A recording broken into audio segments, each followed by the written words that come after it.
Chapter 19. Nearer the Truth. For a few moments there was silence. Lucy and Archie sat still, as they were too much surprised by Don Pedro's recognition of Captain Hervey as the Swedish sailor Vasa to move or speak. But the professor did not seem to be greatly astonished, and the sole sound which broke the stillness was his sardonic chuckle.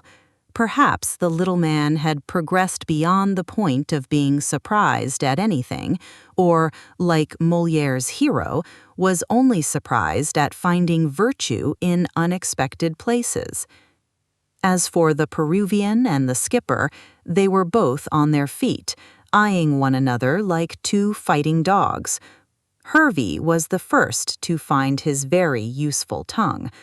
"I guess you've got the bulge on me," said he, trying to outstare the Peruvian, for which nationality, from long voyaging on the South American coast, he entertained the most profound contempt. But in De Gallangos he found a foeman worthy of his steel. "I think not," said Don Pedro quietly, and facing the pseudo-American bravely. "I never forget faces, and yours is a noticeable one. When you first spoke, I fancied that I remembered your voice. All that business with the chair was to get close to you, so that I could see the scar on your right temple. It is still there, I notice. Also, I dropped my cigarette case and forced you to pick it up, so that when you stretched your arm, I might see what mark was on your left wrist. It is a serpent encircling the sun, which Lola Farhados induced you to have tattooed when you were in Lima 30 years ago. Your eyes are blue and full of light, and as you were 20 when I knew you, the lapse of years has made you 50, your present age." "Shucks," said Hervey coolly, and sat down to smoke. Don Pedro turned to Archie and Braddock. "Mr. Hope, Professor," he remarked, "if you remember the description I gave of Gustav Vasa, I appeal to you to see if it does not exactly fit this man." "It does," unhesitatingly, "although I cannot see the tattooed left wrist to which you refer." Hervey, still smoking, made no offer to show the symbol, but Braddock unexpectedly came to the assistance of Don Pedro. "The man is Vasa right away," he remarked abruptly. "Whether he is Swedish or American, I cannot say, but he is the same man I met when I was in Lima 30 years ago, after the war." Braddock's little eyes sparkled. "I am not afraid of you," said he with great contempt. "I never did anything for which you could get money out of me for, Captain Hervey or Gustav Vasa or whatever your name might be." "You were always a mighty spry man," assented the skipper coolly, "but spry men, I take it, make mistakes from being too almighty smart." Braddock shrugged his shoulders, and Don Pedro intervened. "This is all beside the point," he remarked angrily. "Captain Hervey, do you deny that you are Gustav Vasa in the face of this evidence?" Hervey drew up the left sleeve of his reefer jacket and showed on his bared wrist the symbol of the sun and the encircling serpent. "Is that enough?" he drawled. "Or do you want to look at this?" And he turned his head to reveal his scarred right temple. "Then you admit that you are Vasa?" "Well," drawled the captain again, "that's one of my names, I guess, though I haven't used it since I traded that blame mummy in Paris 30 years ago. There's nothing like owning up." "Are you not Swedish?" asked Lucy timidly. "I am a citizen of the world, I guess," replied Hervey with great politeness for him, "and America suits me for headquarters as well as any other nation. I might be Swedish or Danish or a Dago for choice. Vasa may be my name or Hervey or anything you like, but I guess I'm a man all through." "And a thief!" cried Don Pedro, who had resumed his seat, but was keeping quiet with difficulty. "Not of those emeralds," rejoined the skipper coolly. "Lord, to think of the chance I missed. 30 years ago I could have looted them, and again the other day. But I never knew, cried Hervey regretfully, with his vividly blue eyes on the mummy. I could kick myself, gentlemen, when I think of the miss. Then you didn't steal the manuscript along with the emeralds? Well, I did, cried Hervey, turning to Archie, who had spoken, but it was in a furrin lingo, to which I didn't catch on. If I'd known, I'd have learned about those blamed emeralds. What did you do with the copy of the manuscript you stole? Asked Don Pedro sharply. I know there was a copy, as my father told me so. I have the original myself, but the transcript, and not a translation as I fancied, appeared in Sir Frank Random's room today, hidden behind some books. Hervey made no move, but smoked steadily, with his eyes on the carpet. However, Archie, who was observing keenly, saw that he was more startled than he would admit. The explanation had taken him by surprise. "Explain!" cried the Peruvian sharply. Hervey looked up and fixed a pair of very evil eyes on the Don. "See here," he remarked, "if the lady wasn't present, I'd show you that I take no orders from any yellow, that is, from any low-down Don." "Lucy, my dear, leave us," said Braddock, rising, much excited. "We must have this matter sifted to the bottom, and if Hervey can explain better in your absence, I think you should go." Although Miss Kendall was very anxious to hear all that was to be heard, she saw the advisability of taking this advice, especially as Hope gave her arm a meaning nudge. "I'll go," she said meekly, and was escorted by her lover to the door. There she paused. "Tell me all that takes place," she whispered, and when Archie nodded, she vanished promptly. The young man closed the door and returned to his seat in time to hear Don Pedro reiterate his request for an explanation. "And s'pose I can't oblige," said the skipper, now more at his ease since the lady was out of the room. "Then I shall have you arrested," was the quick reply. "For what?" "For the theft of my mummy." Hervey laughed raucously. "I guess the law can't worry me about that after 30 years. And in a low-down country like Peru, your government has shifted 50 times since I looted the corpse." This was quite true, and there was absolutely no chance of the skipper being brought to book. Don Pedro looked rather disconsolate, and his gaze dropped under the glare of Hervey's eyes, which seemed unfair, seeing that the Don was as good as the captain was evil. "You can't expect me to condone the theft," he muttered. "I reckon I don't expect anything," retorted Hervey coolly. "I looted the corpse, I don't deny, and—" "After my father had treated you like a son," said Don Pedro bitterly. "You were homeless and friendless, and my father took you in, only to find that you robbed him of his most precious possession." The skipper had the grace to blush and shifted uneasily in his chair. "You can't say truer than that," he grumbled, averting his eyes. "I guess I'm a bad lot all through, but a friend of mine wanted the corpse and offered me a heap of dollars to see the business through." "Do you mean to say that someone asked you to steal it?" "No," put in Braddock unexpectedly, "for I was the friend." "You?" Don Pedro swung round in great astonishment, but the professor faced him with all the consciousness of innocence. "Yes," he remarked quietly. "As I told you, I was in Peru 30 years ago. I was then hunting for specimens of Inca mummies. Vasa, this man now called Hervey, told me that he could obtain a splendid specimen of a mummy, and I arranged to give him 100 pounds to procure what I wanted. But I swear to you, De Gallangos," continued the little man earnestly, "that I did not know he proposed to steal the mummy from you." "You knew it was the green mummy?" asked Don Pedro sharply. "No, I only knew that it was a mummy." "Did Vasa get it for you?" "I guess not," said the gentleman who confessed to that name. "The professor went to Cusco and got into trouble." "I was carried off to the mountains by some Indians," interpolated the professor, "and only escaped after a year's captivity. I did not mind that, as it gave me the opportunity of studying a decaying civilization. But when I returned a free man to Lima, I found that Vasa had left the country with the mummy." "That's so," assented Hervey, waving his hand. "I got a berth as second mate on a windjammer sailing to Europe, and as the country wasn't healthy for me since I had looted the green mummy, I took it abroad and yanked it to Paris, where I sold it for a couple of £100. With that, I changed my name and had a high old time. I never heard of the blamed thing again until the professor here turned up with Mr. Bolton at Pierside, asking me to bring it in the Diver from Malta. It was what you'd call a coincidence, I reckon," added Hervey lazily. "But I did cry small when I heard the professor here had paid 900 for a thing I'd let slip for 200. Had I known of those infernal emeralds, I'd have ripped open the case on board and would have recouped myself. But I knew nothing, and Bolton never told me." "How could he?" asked Braddock quietly, "when he did not know that any jewels were buried with the dead?" "I did not know either.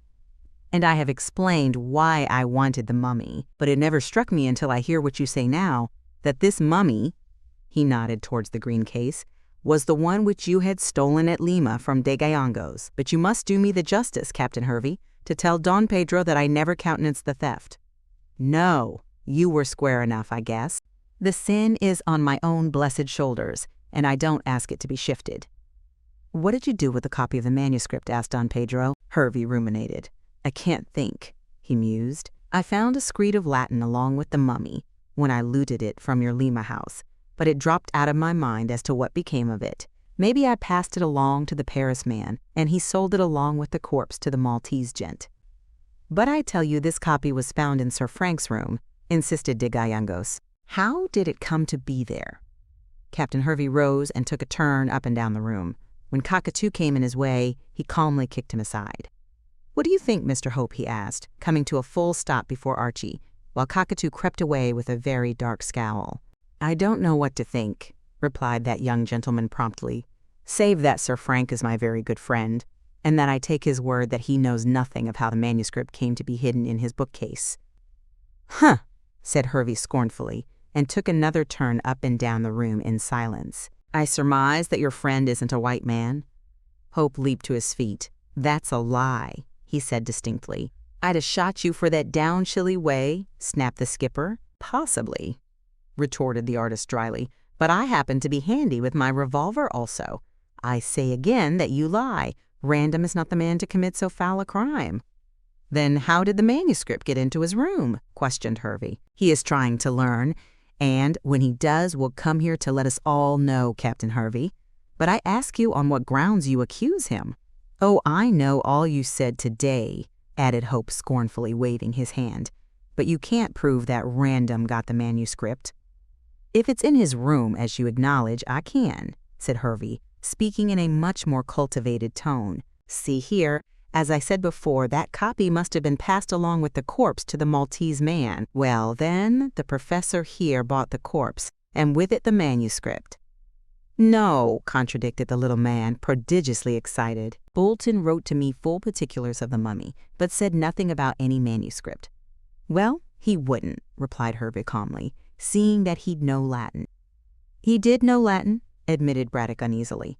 "I taught him myself.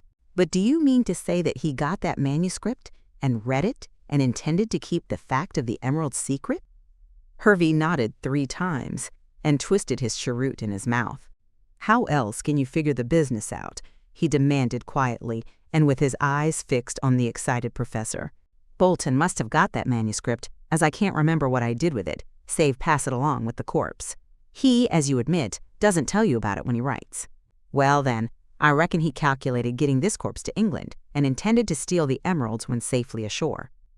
"But he could have done that on the boat," said Archie quickly. "I guess not with me about," said Hervey coolly. "I'd have spotted his game and would have howled for shares." "You dare to say that?" demanded De Gallegos fiercely. "Keep your hair on. I dare to say anything that comes up my darned back, you bet. I'm not going to knuckle down to a yellow stomach."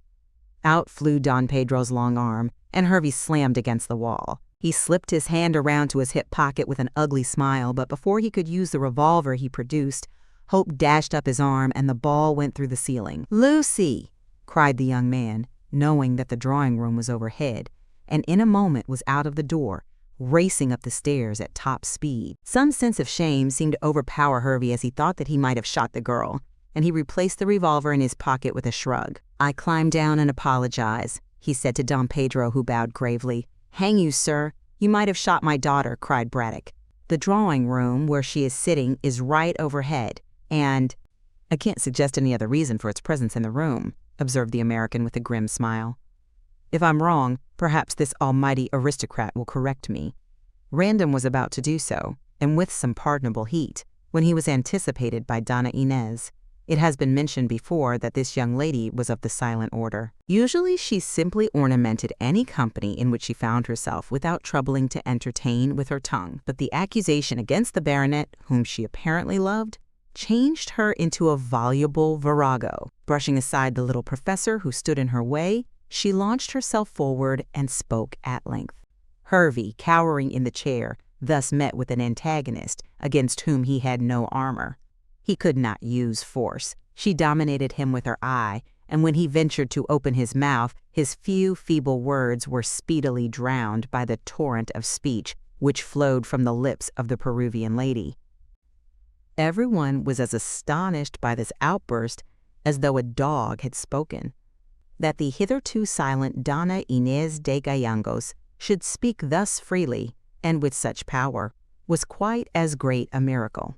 "You are a dog and a liar," said Donna Inés with great distinctness and speaking English excellently. "What you say against Sir Frank is madness and foolish talk. In Genoa my father did not speak of the manuscript, nor did I, who tell you this. How, then, could Sir Frank kill this poor man when he had no reason to slay him?" "For the emeralds," faltered Hervey weakly. "For the emeralds," echoed the lady scornfully.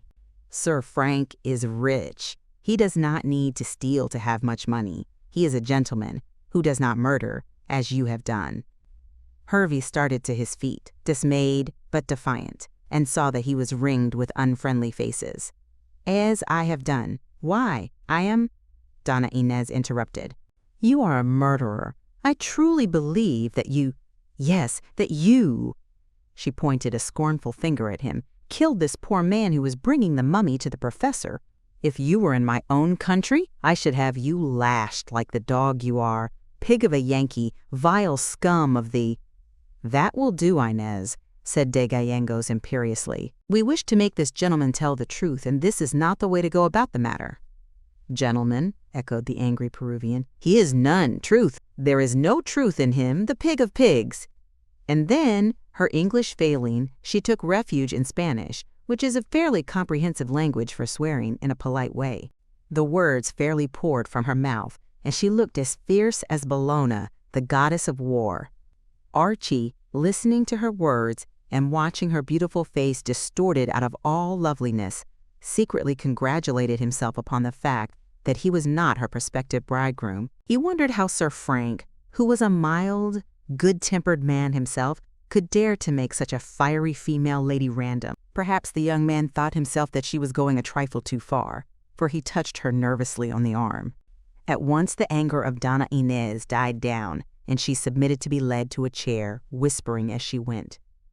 "It was for your sake, my angel, that I was angry," she said, and then relapsed into silence, watching all future proceedings with flashing eyes but compressed mouth. "Well," muttered Hervey with his invariable drawl, "now that the lady has eased her mind, I should like to know why this aristocrat says I placed that manuscript in his room."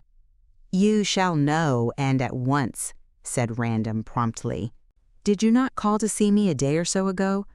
"I did, sir. I wished to tell you what I had discovered, so that you might pay me to shut my mouth if you felt so inclined. I asked where your room was, sir, and walked right in since your flunky was not at the door." "Quite so. You were in my room for a few minutes." "Say 5, interpolated the American imperturbably. "And then came down. You met my servant, who told you that I would not be back for 5 or 6 hours." "That's just as you state, sir. I was sorry to miss you, but, my time being valuable, I had to get back to Pierside. Failing you, I later came to see the professor here and told him what I had discovered."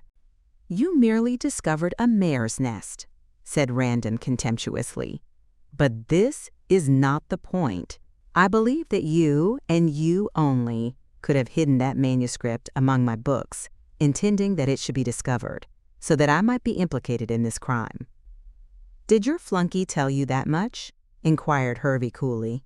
"My servant told me nothing, save that you had been in my room, where you had no right to be."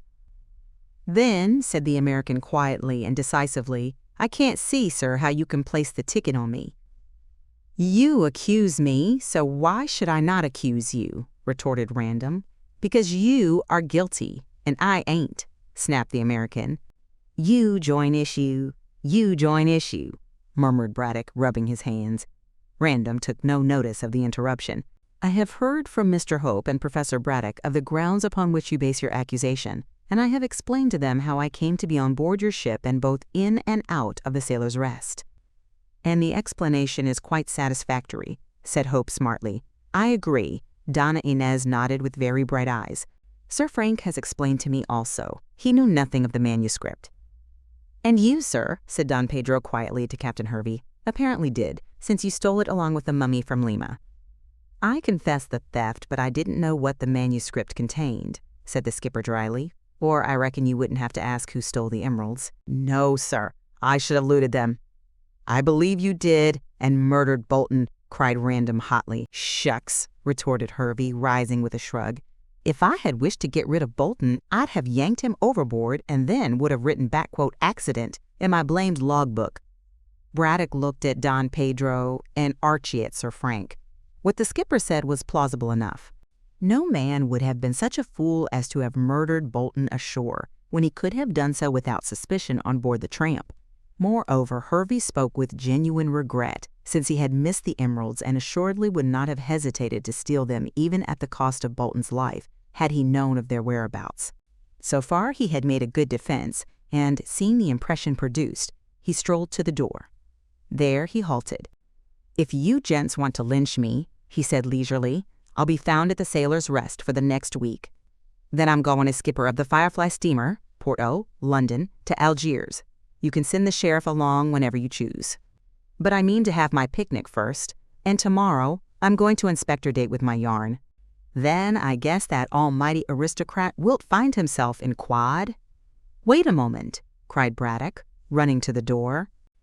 "Let me talk to you and arrange what is best to be done.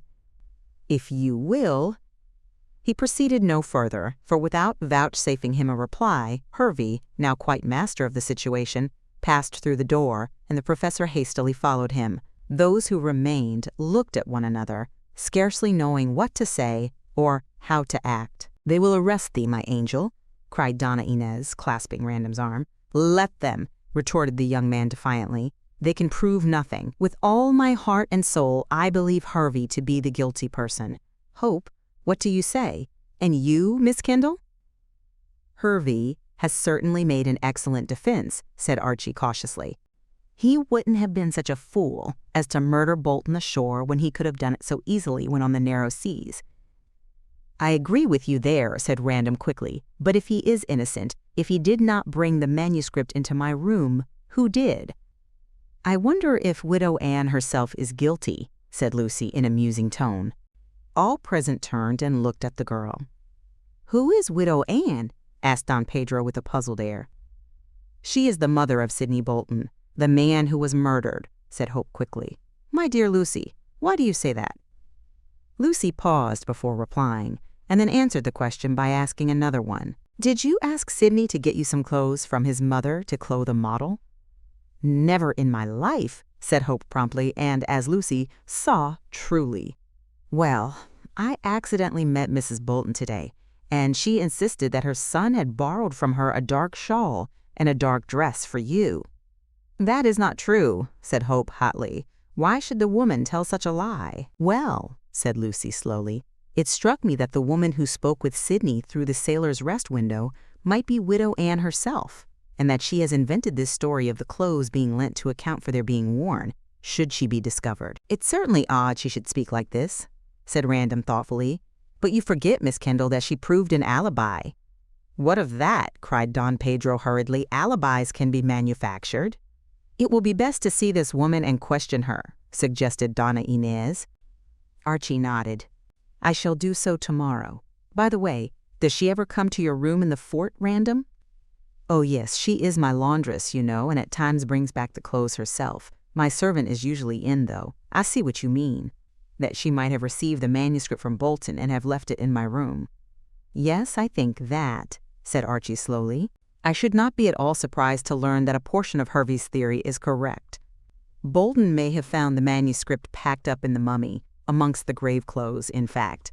If he read it, as he would and could, seeing that he was an excellent Latin scholar, thanks to Professor Braddock's training, He might have formed a design to steal the emeralds when he was in the Sailor's Rest. Then someone saved him the trouble and packed him off to Gartley instead of the mummy.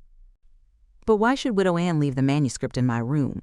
Argued Random. Can't you see? Bolton knew that you wanted the mummy for Don Pedro and was aware how you had, so to speak, used threats in the presence of witnesses since you spoke out aloud on the deck.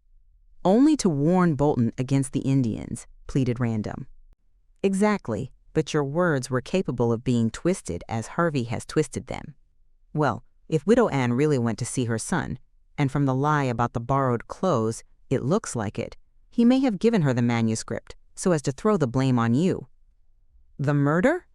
No, said Archie testily. Bolton did not expect to be murdered, but I really believe that he intended to fly with the emeralds, and hoped that when the manuscript was found in your room, you would be accused. The idea was suggested to him, I believe, by your visit to the diver. What do you think, Miss Kendall? Asked Random nervously. I fancy that it is possible. Sir Frank turned to the Peruvian. Don Pedro, he said proudly, you have heard what Hervey says. Do you believe that I am guilty? For answer, De Gangos took his daughter's hand and placed it in that of the young soldier. That will show you what I think, he said gravely. Thank you, sir, said Random, moved, and shook his future father-in-law heartily by the hand, while Donna Inez, throwing all restraint to the winds, kissed her lover exultingly on the cheek. In the midst of this scene, Professor Braddock returned, looking very pleased.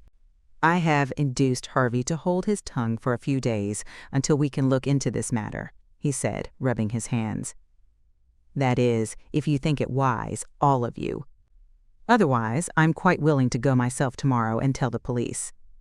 No, said Archie rapidly. Let us thresh out the matter ourselves. We will save Sir Frank's name from a police court slur at all events. I do not think there is any chance of Sir Frank being arrested, said Don Pedro politely. The evidence is insufficient, and at the worst he can provide an alibi. I am not so sure of that, said Random anxiously. I went to London, certainly, but I did not go to any place where I am known. However, he added cheerfully, I dare say I'll be able to defend myself. Still, the fact remains that we are no nearer to learning who killed Bolton than we were. I am sending Cockatoo to Pierside tomorrow to stop at the Sailor's Rest for a time, said Braddock quickly. He will watch Hervey, and if there is anything suspicious about his movements, we shall soon know. And I turn amateur detective tomorrow and question Widow Anne, said Hope, after which remark he had to explain matters to Braddock, who had been out of the room when Mrs. Bolton's strange request had been discussed. Meanwhile, Donna Inez had been whispering to her lover and pointing to the mummy. Don Pedro followed her thoughts and guessed what she was saying. Random proved the truth of his guess by turning to him. Do you really want to take back the mummy to Peru, sir? He asked quietly. Certainly. Inca Caxus was my forefather. I do not wish to leave him in this place. His body must be restored to its tomb. All the Indians who look upon me as their present Inca expect me to bring the body back. Although, added De Gallangos gravely, I did not come to Europe to look for the mummy, as you know. Then I shall buy the mummy, said Random impetuously. Professor, will you sell it to me? Now that I have examined it thoroughly, I shall be delighted, said the little man. Say for 2,000 pounds. Not at all, interposed Don Pedro. You mean 1,000. Of course he does, said Lucy quickly, and the check must be paid to Archie, Sir Frank. To me, cried Braddock indignantly. I insist. The money belongs to Archie, said Lucy obstinately. You have seen what you desired to see, father, and as Archie only lent you the money, it is only fair that he should have it again. Oh, let the professor have it, said Hope good-naturedly. No. Random laughed. I shall make the check payable to you, Miss Kendall, and you can give it to whomsoever you choose, he said. And now, as everything has been settled so far, I suggest that we should retire. Come to my rooms at the inn, said Don Pedro, opening the door. I have much to say to you. Good night, Professor. Tomorrow let us go to Pierside and see if we cannot get at the truth. And tomorrow, cried Random, I shall send the check, sir. When the company departed, Lucy had another wrangle with her father about the check. As Archie had gone away, she could speak freely. and pointed out that he was enjoying her mother's income and was about to marry Mrs. Jasher, who was rich. "Therefore," argued Lucy, "you certainly do not want to keep poor Archie's money. He paid me that sum on condition that I consented to the wedding." "He did nothing of the sort," she cried indignantly. "I am not going to be bought and sold in this manner. Archie lent you the money, and it must be returned. Don't force me to think you selfish, father." The upshot of the argument was that Lucy got her own way, and the professor rather unwillingly agreed to part with the mummy and restore the £1,000. But he regretted doing so, as he wished to get all the money he could to go towards his proposed Egyptian expedition, and Mrs. Jasher's fortune, as he assured his stepdaughter, was not so large as might be thought. However, Lucy overruled him and retired to bed, congratulating herself that she would soon be able to marry Hope. She was beginning to grow a trifle weary of the professor's selfish nature, and wondered how her mother had put up with it for so long. Next day, Braddock did not go with Don Pedro to Pierside, as he was very busy in his museum. The Peruvian went alone, and Archie, after a morning's work at his easel, sought out Widow Anne to ask questions. Lucy and Donna Inez paid an afternoon visit to Mrs. Jasher and found her in bed, as she had caught a mild sort of influenza. They expected to find Sir Frank here, but it seemed that he had not called. Thinking that he was detained by military business, the girls thought nothing more of his absence, although Donna Inez was somewhat downcast. But Random was detained in his quarters by a letter which had arrived by the midday post, and which surprised him not a little. The postmark was London, and the writing, evidently a disguised hand, was almost illegible in its crudeness. The contents ran as follows, and it will be noticed that there is neither date nor address, and that it is written in the third person. After dinner, Mrs. Jasher lay on a pink couch in the pink parlor by a splendid fire, for the night was cold and raw with a promise of rain. The widow had a small table at her elbow, on which stood a cup of coffee and a glass of liquor. The rose-colored curtains were drawn, the rose-shaded lamps were lighted, and the whole interior of the cottage looked very comfortable indeed. Mrs. Jasher, in a crocus yellow tea gown trimmed with rich black lace, reclined on her couch like Cleopatra in her barge. In the pink light she looked very well preserved, although her face wore an anxious expression. This was due to the fact that the mail had come in, and the 3 letters brought by the postman had to do with creditors. Mrs. Jasher was always trying to make both ends meet, and had a hard struggle to keep her head above water. Certainly, since she had inherited the money of her brother, the Pekin merchant, she need not have looked so worried. But she did, and made no disguise of it, seeing that she was quite alone. After a time she went to her desk and took out a bundle of bills and some other letters, also an account book and a bank book. Over these she pored for quite an hour. The clock struck 9 before she looked up from this unpleasant task, and she found her financial position anything but satisfactory. With a weary sigh she rose and stared at herself in the mirror over the fireplace, frowning as she did so. "Unless I can marry the professor at once, I don't know what will happen to me," she mused gloomily.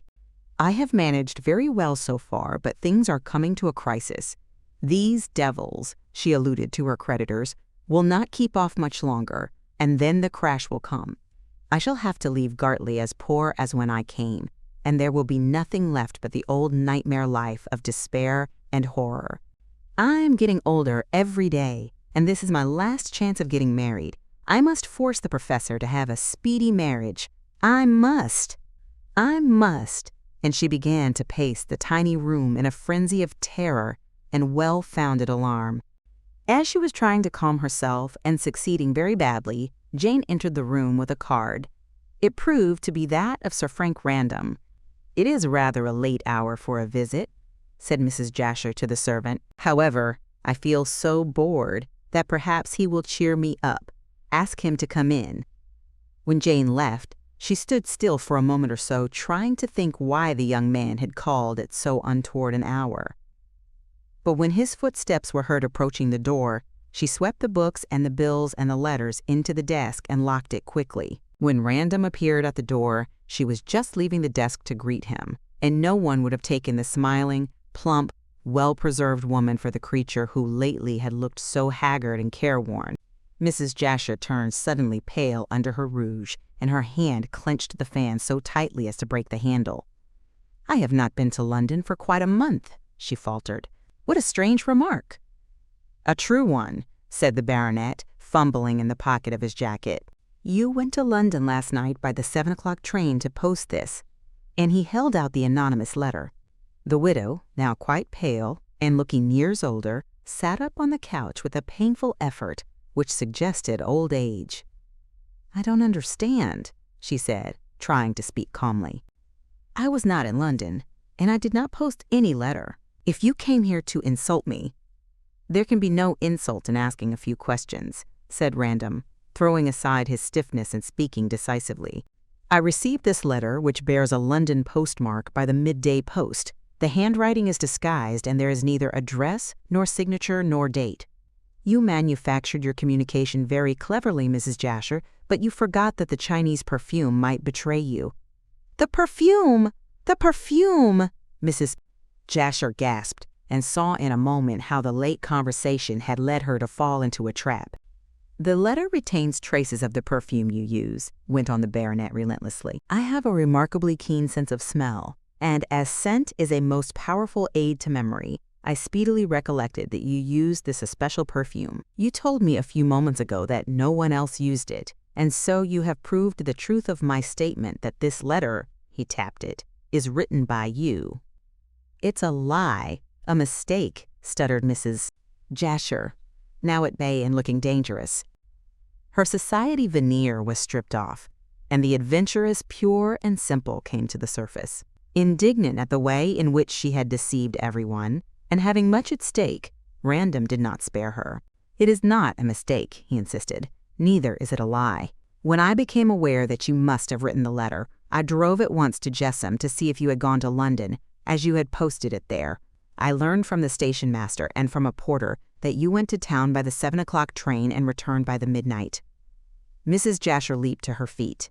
"They could not recognize me. I wore—" Then she stopped, confused at having so plainly betrayed herself. "You wore a veil. All the same, Mrs. Jasher, you are too well known hereabouts for anyone to fail to recognize you. Besides, your remark just now proves that I am right. You wrote this blackmailing letter, and I demand an explanation." "I have none to give," muttered the woman fiercely and fighting every inch. "If you refuse to explain to me, you shall to the police," said Sir Frank, rising and making for the door. Mrs. Jasher flung herself forward and clung to him. "For God's sake, don't!" "Then you will explain? You will tell me?" "Tell you what?" "Who murdered Sidney Bolton?" "I do not know. I swear I do not know," she cried feverishly. "That is ridiculous," said Random coldly. "You say in this letter that you can hang me or save me. As you know that I am innocent, you must be aware who is guilty." "It's all bluff. I know nothing," said Mrs. Jasher, releasing his arm and throwing herself on the couch. "I only wish to get money." £5,000, eh? Rather a large order," sneered Random, replacing the letter in his pocket. "You would not ask that sum for nothing. You must be aware of the truth. I suspected many people, Mrs. Jasher, but never you." The woman rose and flung out her arms. "No," she said in a deep voice, and fighting like a rat in a corner. "I tricked you all down here. So, Frank, I will tell you the truth." "About the murder?" "I know nothing of that. About myself." Random shrugged his shoulders. "I'll hear about yourself first," he said. "I can learn details concerning the murder later. Go on." "I know nothing of the murder or of the theft of the emeralds. Yet you hid the mummy in this house, and afterwards placed it in your arbor to be found by the professor for some reason." "I know nothing about that either," muttered Mrs. Jasher doggedly, and with very white lips. "That letter you have traced to me is all bluff." "Then you admit having written it?" "Yes," she said sullenly. "You know too much, and it is useless for me to deny the truth in the face of the evidence you bring against me. I would fight, though," she added, raising her head like a snake its crest, "if I was not sick and tired of fighting." "Fighting?" "Yes, against trouble and worry and money difficulties and creditors. Oh," she struck her breast, "what do you know of life, you rich, easygoing man? I have been in the depths, and not through my own fault. I had a bad mother, a bad husband, I was dragged in the mire by those who should have helped me to rise. I have starved for days. I have wept for years. In all God's earth, there is no more miserable a creature than I am. Kindly talk without so much melodrama, said Random cruelly. Ah, Mrs. Jasher sat down and locked her hands together. You don't believe me. I dare say you don't understand. For life, real life, is a sealed book to you. It is useless for me to appeal to your sympathy, for you are so very ignorant. Let us stick to facts. What do you wish to know? Who killed Sidney Bolton? Who has the emeralds? I can't tell you. Listen, with my past life you have nothing to do. I will commence from the time I came down here. I had just lost my husband, and I managed to scrape together a few £100. Oh, quite in a respectable way, I assure you, she added scoffingly on seeing her listener wince. I came here to try and live quietly, and, if possible, to secure a rich husband. I knew that the fort was here and thought that I might marry an officer. However, the professor's position attracted me, and I decided to marry him. I am engaged, and but for your cleverness in tracing that letter, I should be Mrs. Braddock within a very short time. I have exhausted all my money. I am deeply in debt. I cannot hold out longer. But the money you inherited, that is all bluff also. I never had a brother. I inherit no money. I know nothing of Peking, save that a friend of mine sends that sent to me as a yearly Christmas present. I am an adventuress, but perhaps not so bad as you think me. Lucy and Donna Inez have heard no wickedness from my lips. I have always been a good woman in one sense, a moral woman, that is, and I did wish to marry the professor and live a happy life. Seeing that I was at the end of my resources and that Professor Braddock expected a legacy with me before marriage, I looked round to see how I could get the money. I heard that you were accused by Captain Hervey, and so last night I wrote that letter and posted it in London, thinking that you would yield to save yourself from arrest. Random laughed cynically. You must have thought me weak, he muttered. I did, said Mrs. Jasher frankly. To tell you the truth, I thought that you were a fool. But by tracing that letter and withstanding my demand, you have proved yourself to be more clever than I took you to be. Well, that is all. I know nothing of the murder. My letter is sheer bluff to extort from you £5,000. Had you paid, I should have passed it off to the professor as the money left to me by my brother. But now, said Random, rising to go, I shall tell what you have told me to the professor and hand me over to the police, said Mrs. Jasher, shrugging her plump shoulders. Well, I expected that. Yet I fancied for old times' sake that you might have been more lenient. We were never anything but acquaintances, Mrs. Jasher, said Random coldly, so I fail to see why you should expect mercy after the way in which you have behaved. You expect to blackmail me, and yet go free. I must punish you somehow, so I shall tell Professor Braddock, as you certainly cannot marry him, but I shall not hand you over to the police. You won't?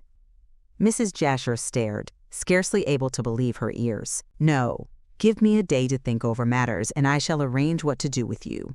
I think there is some good in you, Mrs. Jasher, and so I shall see if I can't assist you. In the meantime, I shall have your cottage watched, so that you may not run away. In that case, you may as well hand me over to the police, she said bitterly. Not at all, rejoined Random coolly. I can trust my servant, who is stupid but honest and is devoted to me. I'll see that everything is kept quiet. But if you attempt to run away, I shall have you arrested for blackmail. You understand? Yes, you are treating me very well, she gasped. When shall I see you? Tomorrow evening. I must talk the matter over with Braddock. Tomorrow I shall arrange what to do, and probably I shall give you a chance of leading a new life in some other part of the world. What do you say? I accept. Indeed, there is nothing else left for me to do. That is an ungrateful speech, said Random severely. I dare say, however, we can talk of gratitude tomorrow. Meanwhile, please leave me. Sir Frank went to the door and there paused. Remember, he said distinctly, that your cottage is being watched. Try to escape and I shall have you arrested. Mrs. Jasher groaned and buried her face in the sofa cushion. Chapter 22. A Wedding Present. Mrs. Jasher had thought Random exceedingly clever in acting as he had done to trap her. She would have thought him still more clever had she known that he trusted to the power of suggestion to prevent her from trying to escape. Sir Frank had not the slightest intention of setting his soldier servant to watch, as such was not the duty for which such servants are hired. But having impressed firmly on the adventuress's mind that he would act in this way, he departed, quite certain that the woman would not attempt to run away. Although no one was watching the cottage, Mrs. Jasher, believing what had been told her, would think that sharp eyes were on her doors and windows day and night, and would firmly believe that if she tried to get away, she would be captured forthwith by the pierside police, or perhaps by the village constable. Like an Eastern enchanter, the baronet had placed a spell on the cottage, and it acted admirably.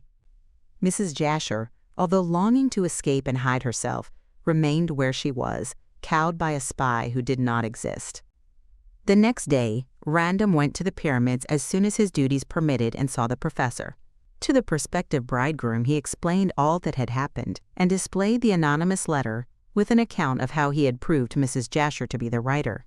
Braddock's hair could not stand on end, as he had none, but he lost his temper completely and raged up and down the museum in a way which frightened Cockatoo out of his barbaric wits. When more quiet, he sat down to discuss the matter and promptly demanded that Mrs. Jasher should be handed over to the police.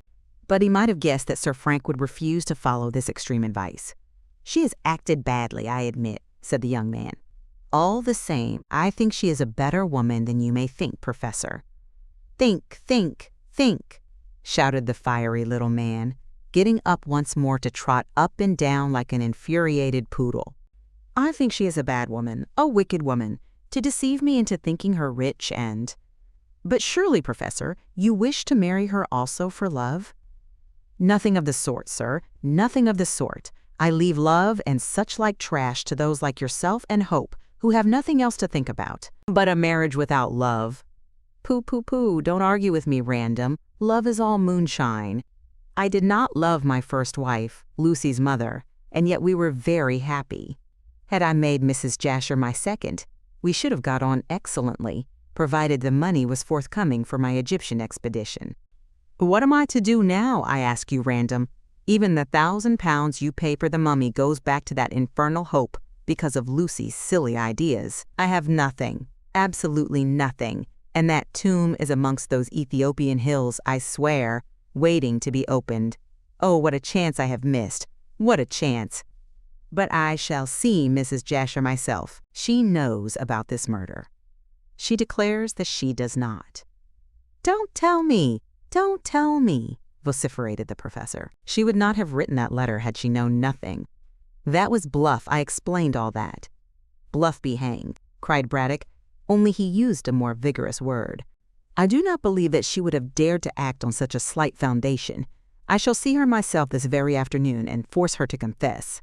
In one way or another, I shall find the assassin and make him disgorge those emeralds under the penalty of being hanged. Then I can sell them and finance my Egyptian expedition. But you forget, Professor, that the emeralds, when found, belong to Don Pedro."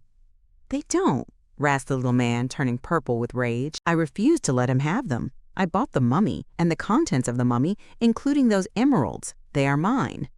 "No," said Random sharply. "I buy the mummy from you, so they pass into my possession and belong to De Gallegos. I shall give them to him." "You'll have to find them first," said Braddock savagely. "And as to the mummy, you shan't have it. I decline to sell it, so there." "If you don't," said Random very distinctly, "Don Pedro will bring an action against you, and Captain Hervey will be called as a witness to prove that the mummy was stolen." "Don Pedro hasn't the money," said Braddock triumphantly. "He can't pay lawyers' fees." "But I can," rejoined the young man very dryly. "As I am going to marry Donna Inez, it is only just that I should help my future father-in-law in every way. He has a romantic feeling about this relic of poor humanity and wishes to take it back to Peru. He shall do so." "And what about me? What about me?" "Well," said Random, speaking slowly with the intention of still further irritating the little man, whose selfishness annoyed him, "if I were you, I should marry Mrs. Jasher and settle down quietly in this house to live on what income you have." Braddock turned purple again and spluttered.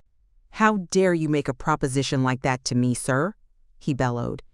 "You ask me to marry this low woman, this adventurous, this... Words failed him. Of course, Random had no intention of advising such a marriage, although he did not think so badly of Mrs. Jasher as did the professor. But the little man was so venomous that the young man took a delight in stirring him up, using the widow's name as a red rag to this particular bull. "I do not think Mrs. Jasher is a bad woman," he remarked. What? After what she has done? Blackmail. That is bad, I admit. But she has failed to get what she wanted. And after all, you indirectly are the cause of her writing that blackmailing letter. I am? How dare you? You see, she wanted to get $5,000 out of me as her dowry. Yes, and told me lies about her damned brother who was a Pekin merchant, when, after all, he never existed. Oh, I don't defend that, said Random coolly. Mrs. Jasher has behaved badly on the whole. Still, Professor, I think there is good in her, as I said before. She evidently had bad parents and a bad husband, but, so far as I can gather, she is not an immoral woman. The poor wretch only came here to try and drag herself out of the mire. If she had married you, I feel sure that she would have made you a most excellent wife. The professor was in such a rage that he suddenly became calm. Of course you talk absolute rubbish, he said caustically. Had I my way, this woman would be whipped at a cart's tail for the shameful way in which she has deceived us all. However, I shall see her today and make her confess who murdered Bolton. Don Pedro will be greatly obliged if you do. He wants those emeralds. So do I, and if I get them I shall keep them, snapped Braddock. And if you haven't anything more to say, you can leave me. I'm busy.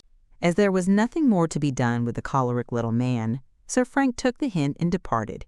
He went forthwith to the Warrior Inn to see Don Pedro and also Donna Inez. But it so happened that the girl had gone to the pyramids on a visit to Miss Kendall, and Random was sorry that he had missed her. However, it was just as well, as he could now talk freely to De Gallegos. To him, he related the whole story of Mrs. Jasher, and discovered that the Peruvian also, as Braddock had done, insisted that Mrs. Jasher knew the truth. She would not have written that letter if she did not know it, said Don Pedro. Then you think that she should be arrested?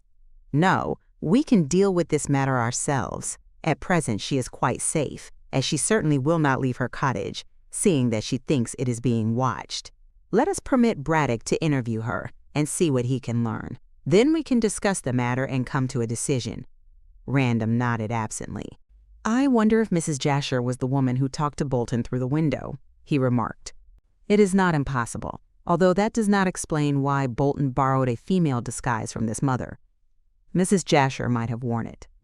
That would argue some understanding between Bolton and Mrs. Jasher and a knowledge of the manuscript before Bolton left for Malta. We know that he could only have seen the manuscript for the first time at Malta. It was evidently stowed away in the swathings of the mummy by my father, who forgot all about it when he gave me the original.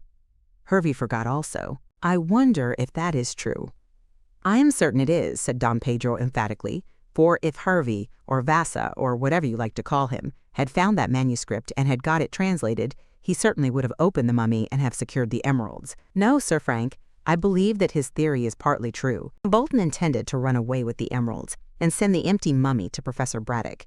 For, if you remember, he arranged that the landlord of the Sailor's Rest should forward the case next morning, even if he happened to be away. Bolton intended to be away with the emeralds. Then you do not believe that Hervey placed the manuscript in my room? He declared most emphatically that he did not, said Don Pedro. When at Pierside yesterday, I went to the Sailor's Rest and saw him. He told Braddock only the other day that he had lost his chance of a sailing vessel, and, as yet, had not got another one. But when he returned to Pierside, he found a letter waiting him, so he told me, giving him command of a 4,000-ton tramp steamer called the Firefly. He is to sail at once tomorrow, I believe. Then what is he going to do about this murder business? He can do nothing at present, as, if he remains in Pierside, he will lose his new command. Tomorrow he drops downstream, but meantime he intends to write out the whole story of the theft of the mummy. I have promised to give him £50 for doing so, as I want to get back the mummy, free of charge, from Braddock. I think Braddock will stick to the mummy in any event, said Random grimly. Not when Hervey writes out his evidence. He will not have it completed by the time he sails, as he is very busy. but he has promised to send off a boat to the jetty near the fort tomorrow evening when he is dropping downstream. I shall be there with 50 pounds in gold. Supposing he fails to stop or send the boat? Then he will not get his 50 pounds, retorted Don Pedro. The man is a rascal and deserves prison rather than reward. But since the mummy was stolen by him 30 years back, he alone can prove my ownership. But why take all this trouble? Argued the baronet. I can buy the mummy from Braddock. No, said Don Pedro. I have a right to my own property. Random lingered until late in the afternoon and until darkness fell, as he was anxious to see Donna Inez, but she did not appear until late. Meanwhile, Archie Hope put in an appearance, having come to see Don Pedro with an account of his interview with Widow Anne. Before coming to the inn, he had called on Professor Braddock, and from him had heard all about the wickedness of Mrs. Jasher. His surprise was very great. I should not have believed it, he declared. Poor woman. Ah, said Random, rather pleased. You are more merciful than the Professor Hope. He calls her a bad woman. I don't think that Braddock is so good that he can afford to throw a stone, said Archie rather sourly. Mrs. Jasher has not behaved well, but I should like to hear her complete story before judging. There must be a lot of good in her, or Lucy, who has been with her a great deal, would have found her out long ago. I go by a woman's judgment of a woman, but Mrs. Jasher must have been anxious to marry. She was, as Professor Braddock knows, said Random quickly. I am not thinking of that so much as of what Widow Anne told me. Oh, said Don Pedro, looking up from where he was seated. So you have seen that old woman? What does she say about the clothes? She sticks to her story. Sidney, she declares, borrowed the clothes to give to me for a model. Now, I never asked Bolton to do this, so I fancy the disguise must have been intended for himself, or for Mrs. Jasher. But what had Mrs. Jasher to do with him? Demanded Random sharply. Well, it's odd, replied Hope slowly, but Mrs. Bolton declares that her son was in love with Mrs. Jasher, and when he returned from Malta, intended to marry her. Impossible, cried Sir Frank. She engaged herself to Braddock. But only after Bolton's death, remember. Don Pedro nodded. That is true, but what you say, Mr. Hope, proves the truth of Hervey's theory. In what way? Mrs. Jasher, as we know from what Random told us, wanted money. She would not marry a man who was poor. Bolton was poor, but of course the emeralds would make him wealthy, as they are of immense value. Probably he intended to steal them in order to marry this woman. This implicates Mrs. Jasher in the crime. Yes, assented Sir Frank, nodding. But as Bolton did not know that the emeralds existed before he bought the mummy in Malta, I do not see why he should borrow a disguise beforehand for Mrs. Jasher to meet him at the Sailor's Rest. The thing is easily settled, said Hope impatiently. Let us both go to Mrs. Jasher's this evening and insist upon the truth being told. If she confesses about her secret engagement to Sidney Bolton, she may admit that the clothes were borrowed for her. And she may admit also that she placed the manuscript in my room, said Sir Frank after a pause. Hervey did not place it there, but it is just possible that Mrs. Jasher, having got it from Bolton when she talked to him through the window, may have done so.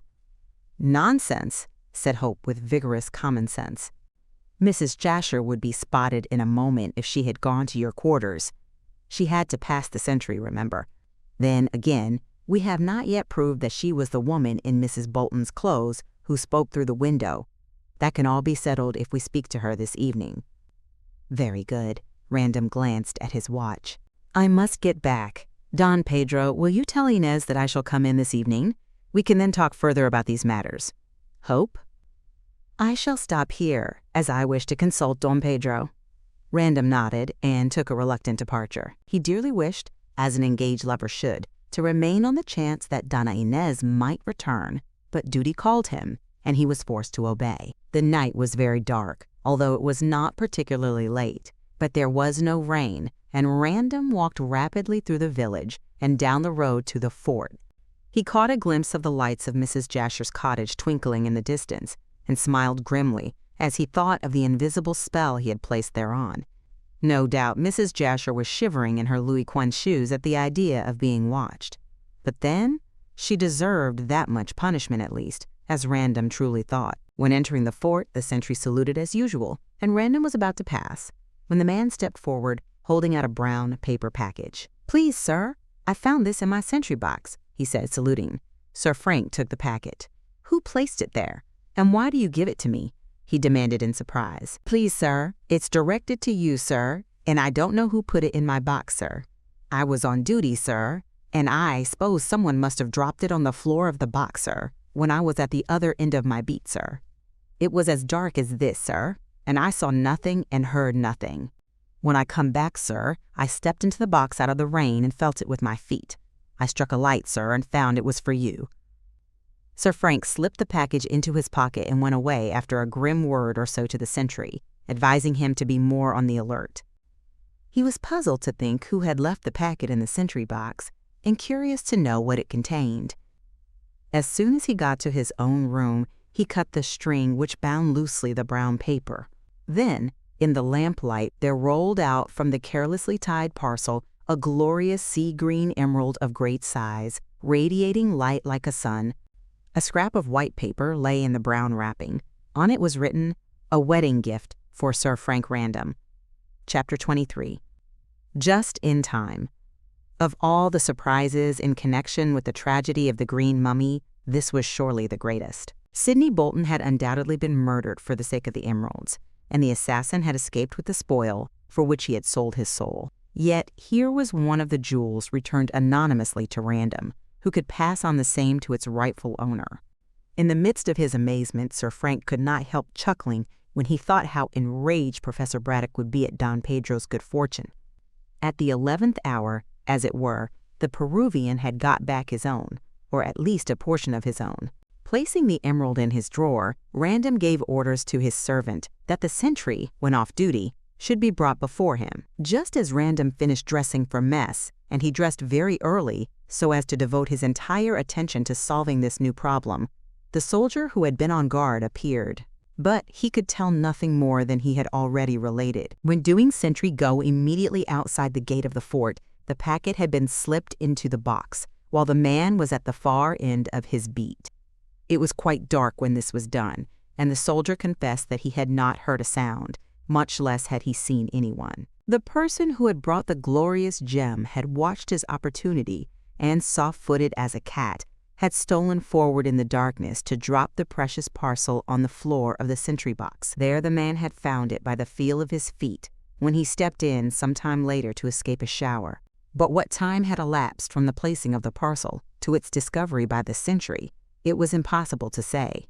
It must, however, as Random calculated, have been within the hour, since, before then, it would not have been dark enough to hide the approach of the person, whether male or female, who carried a king's ransom in the brown paper parcel. At first, Random was inclined to place the sentry under arrest for having failed so much in his duty as to allow anyone to approach so near the fort. But, as he had already reprimanded the man, and, moreover, wished to keep the fact of the recovered jewel quiet, he simply dismissed him. When alone, he sat down before the fire, wondering who could have dared so very greatly, and for what reason the emerald had been handed to him. If it had been sent to Don Pedro, or even to Professor Braddock, it would have been much more reasonable. It first occurred to him that Mrs. Jasher, out of gratitude for the way in which he had treated her, had sent him the jewel. Remembering his former experience, he smelt the parcel, but could detect no sign of the famous Chinese scent which had proved a clue to the letter. Of course, the direction on the packet and the inscribed slip of paper were in feigned handwriting, so he could gather nothing from that. Still, he did not think that Mrs. Jasher had sent the emerald. She was desperately hard up, and if she had become possessed of the gem by murder, presuming her to have been the woman who talked to Bolton through the window, she assuredly would have sold it to supply her own needs. Certainly, if guilty, she would still possess the other emerald, of equal value. But undoubtedly, had she risked her neck to gain a fortune, she would have kept the entire plunder which was likely to cost her so dear. No, whomsoever it was who had repented at the 11th hour, Mrs. Jasher was not the person. Perhaps Widow Anne was the woman who had talked through the window, and who had restored the emerald. But that was impossible, since Mrs. Bolton habitually took more liquor than was good for her, and would not have the nerve to deliver the jewel, much less commit the crime, the more especially as the victim was her own son. Of course she might have found out Sydney's scheme to run away with the jewels, and so would have claimed her share. But if she had been in Pierside on that evening, and her presence in Gartley had been sworn to by 3 or 4 cronies, she would have guessed who had strangled her boy. If so, not all the jewels in the world would have prevented her denouncing the criminal. With all her faults, and they were many, Mrs. Bolton was a good mother and looked upon Sydney as the pride and joy of her somewhat dissipated life. Mrs. Bolton was certainly as innocent as Mrs. Jasher. There remained Hervey. Random laughed aloud when the name came into his puzzled head. That buccaneer was the last person to surrender his plunder or to feel compunction in committing a crime. Once the skipper got his grip on 2 jewels worth endless money, he would never let them go, not even one of them. Arguing thus, it seemed that Hervey was out of the running, and Random could think of no one else. In this dilemma, he remembered that 2 heads were better than 1, and before going into dinner, he sent a note to Archie Hope, asking him to come to the fort as speedily as possible. Sir Frank was somewhat dull at dinner on that evening, and scarcely responded to the joking remarks of his brother officers. These jocularly put his preoccupation down to love, for it was an open secret that the baronet admired the fair Peruvian, although no one as yet knew that Random was legally engaged with Don Pedro's consent. The young man good-humoredly stood all the chaff hurled at him, but seized the opportunity to slip away to his quarters as soon as coffee came on the table and the smoking began. It was 9 o'clock before he returned to his room, and here he found Hope waiting for him impatiently. "I see you have been dining at the Pyramids," said Random, seeing that Hope was in evening dress. Archie nodded. "Yes. I don't put on this kit to have my humble chop at my lodgings, but the professor asked me to dinner to talk over matters." "What does he say?" asked Random, looking for the cigarette box. "Oh, he is very angry with Mrs. Jasher, and considers that she has swindled him. He called to see her this afternoon, and, so he says, had a stormy interview with her." "I don't wonder at that, if he speaks as he generally does," said the other grimly, and pushing along the cigarettes. "There you are. The whiskey and soda are on yonder table. Make yourself comfortable, and tell me what the professor intends to do." "Well," said Archie, turning half round from the side table where he was pouring out the whiskey, he had already started action by sending Cockatoo to live at the Sailor's Rest and spy on Hervey. "What rubbish! Hervey is going away tomorrow in the Firefly, bound for Algiers. Nothing is to be learned from him." "So I told the professor," said Hope, returning to the armchair near the fire, "and I mentioned that Don Pedro had induced the skipper to write out a full account of the theft of the mummy from Lima 30 years ago. I also said that the signed paper would be handed in at the Gartley jetty when the Firefly came downstream tomorrow night." And what did Braddock say to that?" "Nothing much. He merely stated that whatever Hervey said toward proving the ownership of your future father-in-law, that he intended to stick to the embalmed corpse of Inca Caxus, and also that he intended to claim the emeralds when they turned up." Random rose and went to the drawer of his desk. "I am afraid he has lost 1 emerald, at all events," he said, unlocking the drawer. "What's that?" said Hope sharply. "Why did you— Oh, gosh!" He jumped up with an amazed look as Random held up the magnificent gem from which streamed vividly green flames in the mellow lamplight. "Oh, gosh!" gasped the artist again. "Where the devil did you get that?" "I sent for you to tell you," said Sir Frank, giving the jewel into his friend's hand and coming back to his seat. "It was found in the sentry box." Hope stared at the great jewel and then at the soldier. "What do you mean by that?" he demanded. "How the dickens could it be found in a sentry box? You must be making a mistake." "Not a bit of it. It was found on the floor of the box by the sentry, as I tell you, and I have sent to consult with you as to how the deuce it got there." "Hervey?" muttered Archie, fascinated by the gem. Random shrugged his square shoulders. "Catch that Yankee Shylock returning anything he got his grip on, even as a wedding present." "A wedding present," said Hope, more at sea than ever. "If you don't mind giving me details, old chap, my head would buzz less." "I rather think that it will buzz more," said Random dryly, and, producing the brown paper in which the gem had been wrapped and the inscribed paper found within, He related all that had happened. Archie listened quietly and did not interrupt, but the puzzled look on his face grew more pronounced. "Well," ended Random, seeing that no remark was made when he had finished, "what do you think?" "Lord knows. I'll go out of my mind if these sort of things come along. I am a simple sort of chap, and have no use for mysteries which beat all the detective stories I have ever read." "That sort of thing is all very well in fiction, but in real life, humph, what are you going to do?" "Give back the emerald to Don Pedro." "Of course, though, it is given to you for a wedding present. And then?" "Then," Random stared into the fire, "I don't know. I asked you in to assist me." "Willingly, but how?" Random pondered for a few moments. "Who sent that emerald to me, do you think?" he asked, looking squarely at the artist. Hope meditatively turned the jewel in his long fingers. "Why not ask Mrs. Jasher?" he suggested suddenly. "No!" Sir Frank shook his head. "I fancied it might be her, but it cannot be. If she is guilty, as she must be, should she have sent the emerald? She would not part with her plunder when she is so hard up. I am beginning to believe, Hope, that what she said was true about the letter." "How do you mean exactly?" "That the letter was mere bluff, and that she really knows nothing about the crime. By the way, did Braddock learn anything?" "Not a thing. He merely said that the two of them fought. I expect Braddock stormed and Mrs. Jasher retorted. Both of them have too much tongue music to come to any understanding. By the way, to echo your own phrase, you had better put away this gem, or I shall be strangling you myself in order to gain possession of it. The mere sight of that gorgeous color tempts me beyond my strength." Random laughed and locked the jewel in his drawer.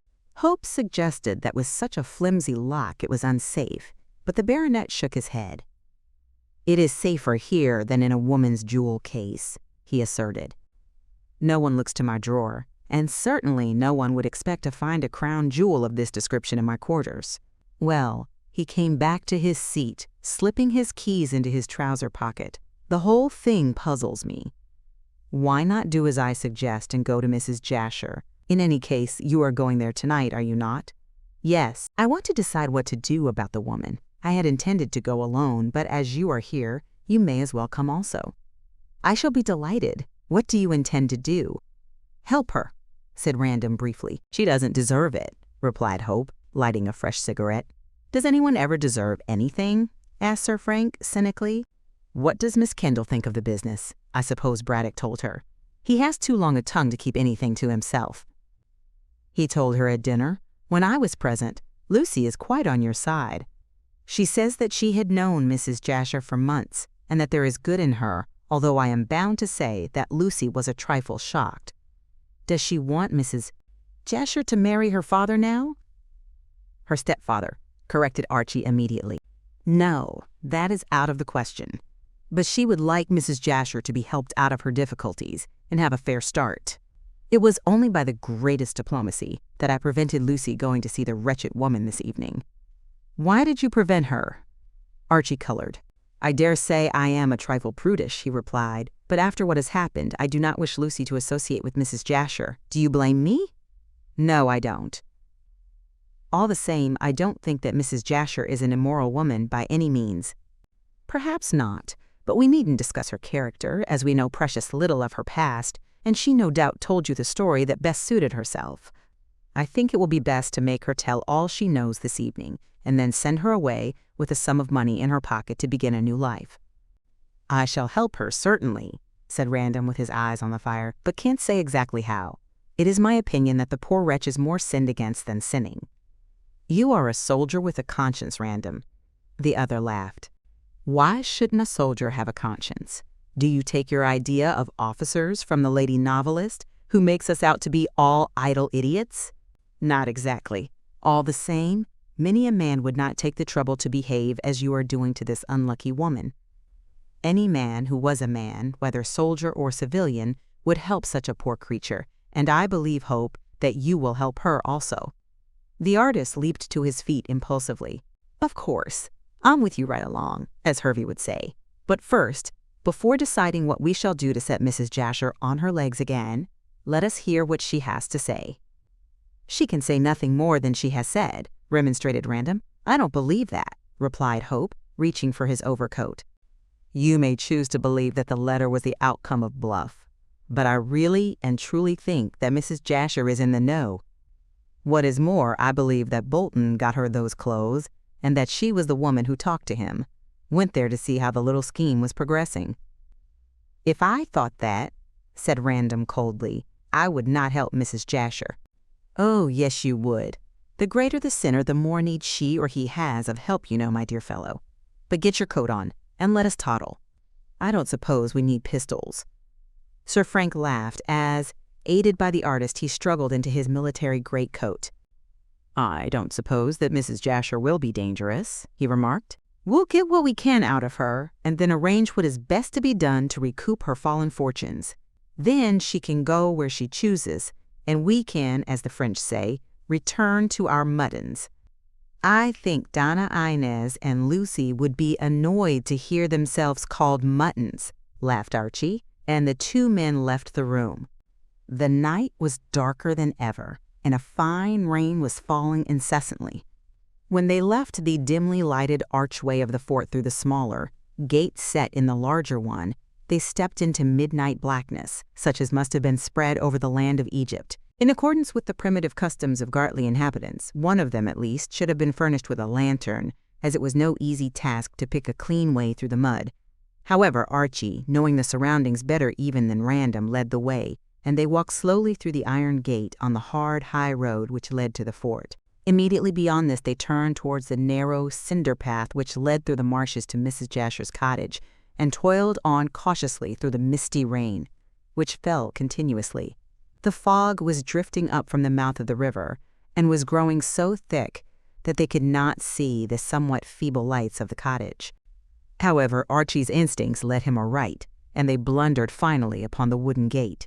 Here they paused in shocked surprise, for a woman's scream rang out wildly and suddenly. "What in heaven's name is that?"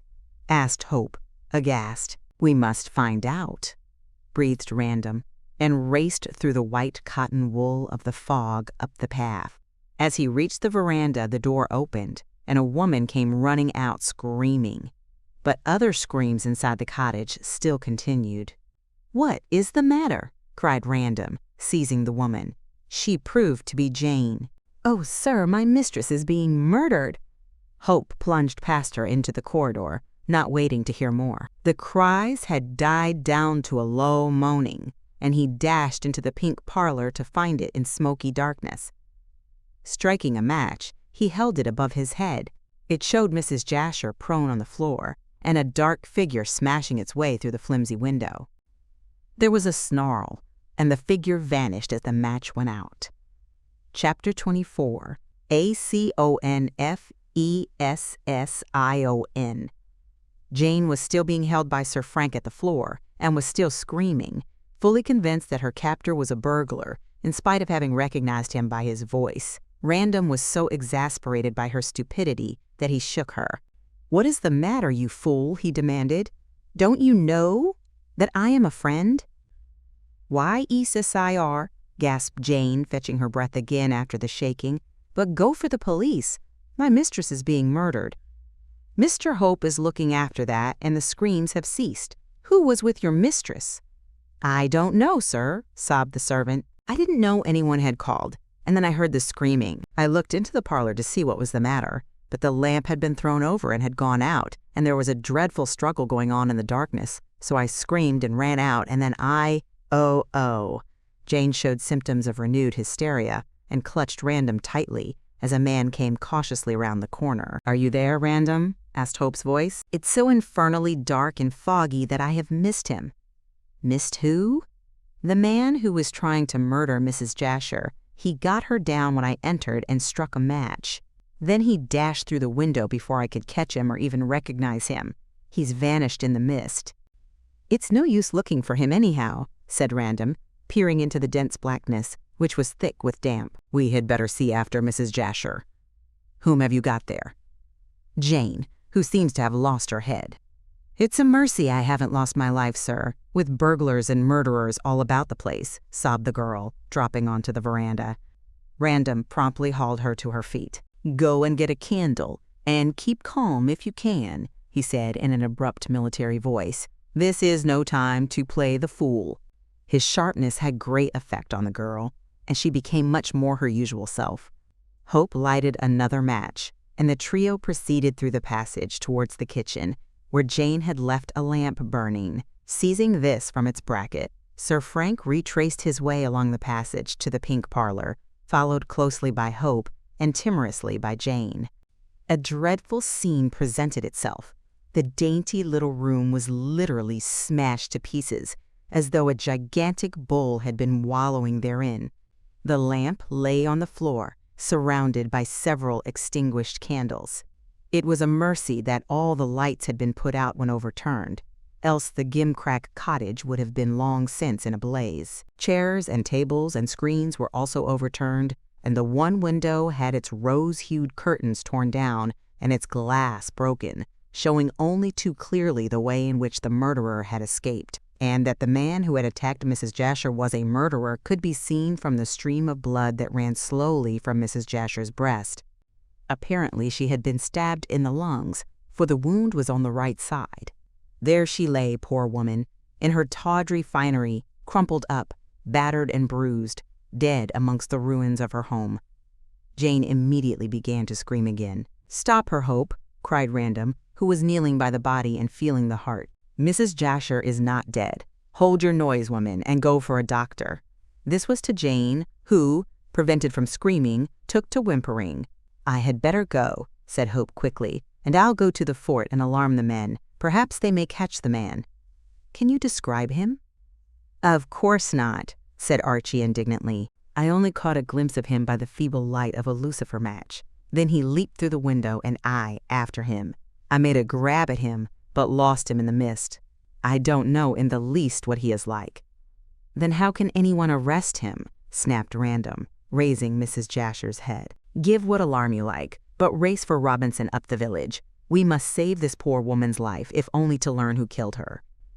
"But she isn't dead yet. She isn't dead yet," wailed Jane, clapping her hands, while Hope, knowing the value of time, promptly ran out of the house to get further assistance. "She soon will be," said Sir Frank, whose temper was not of the best at so critical a moment in dealing with a fool. "Go and bring me brandy at once, and afterwards linen and hot water. We must do our best to staunch this wound and revive her." For the next quarter of an hour, the man and the woman labored hard to save Mrs. Jasher's life. Random bound up the wound in a rough-and-ready fashion, and Jane fed the pale lips of her mistress with sips of brandy. Mrs. Jasher gradually became more alive, and a faint sigh escaped from her lips as her wounded bosom rose and fell with recovered breath. When Sir Frank was in hopes that she would speak, she suddenly relapsed again into a comatose state. Luckily, at that moment, Archie returned with young Dr. Robinson at his heels, and also was followed by Painter, the village constable, who had luckily been picked up in the fog. Robinson whistled as he looked at the insensible woman. "She's had a narrow squeak," he muttered, lifting the body with the assistance of Random. "Will she recover?" questioned Hope anxiously. "I can't tell you yet," answered the doctor, and with Sir Frank he carried the heavy body of the widow into her bedroom. "How did it happen?" "That is my business," said Painter, who had followed, and who was now filled with importance. "You look after the body, sir, and I'll question these gentlemen and the servant." "Servant yourself? Such sauce," muttered Jane, with an angry toss of her cap at the daring young policeman. "I know nothing. I left my mistress in the parlor writing letters, and never heard anyone come in. The bell didn't sound anyhow. The first thing I knew that anything was wrong was on hearing the screams. When I looked into the parlor, the candles and the lamp were out, and there was a struggle going on in the dark. Then I cried out, very naturally I'm sure, and ran straight into the arms of these gentlemen as soon as I could get the front door open." After delivering this address, Jane was called away to assist the doctor in the bedroom, and along with Archie and Random, the constable repaired to the pink parlor to hear what they had to say. Of course, they could tell him even less than Jane had told, and Archie protested that he was quite unable to describe the man who had dashed out of the window. "Ah," said Painter sapiently, "he got out there, but how did he enter?" "No doubt by the door," said Random sharply. "We don't know that, sir. Jane says she did not hear the bell. Mrs. Jasher might have let the man in, whomsoever he was, secretly. Why should she, sir? Ah, now you are asking more than I can tell you. Only Mrs. Jasher can explain, and it seems to me that she will die. Meanwhile, in some mysterious way, the news of the crime had spread through the village, and although it was growing late, for it was past 10 o'clock, a dozen or so of villagers came along. Also there arrived a number of soldiers under a smart sergeant, and to him Sir Frank explained what had happened. In a faint-hearted way, for the mist was now like cotton wool. The military and the civilians hunted through the marshes round the cottage, hoping to come across the assassin hiding in a ditch.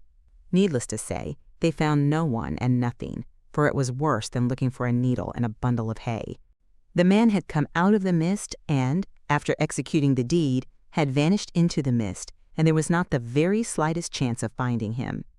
Gradually, as it drew towards midnight, the soldiers went back to the fort and the villagers to their homes, but, along with the doctor and the constable, Hope and his military friend stopped on.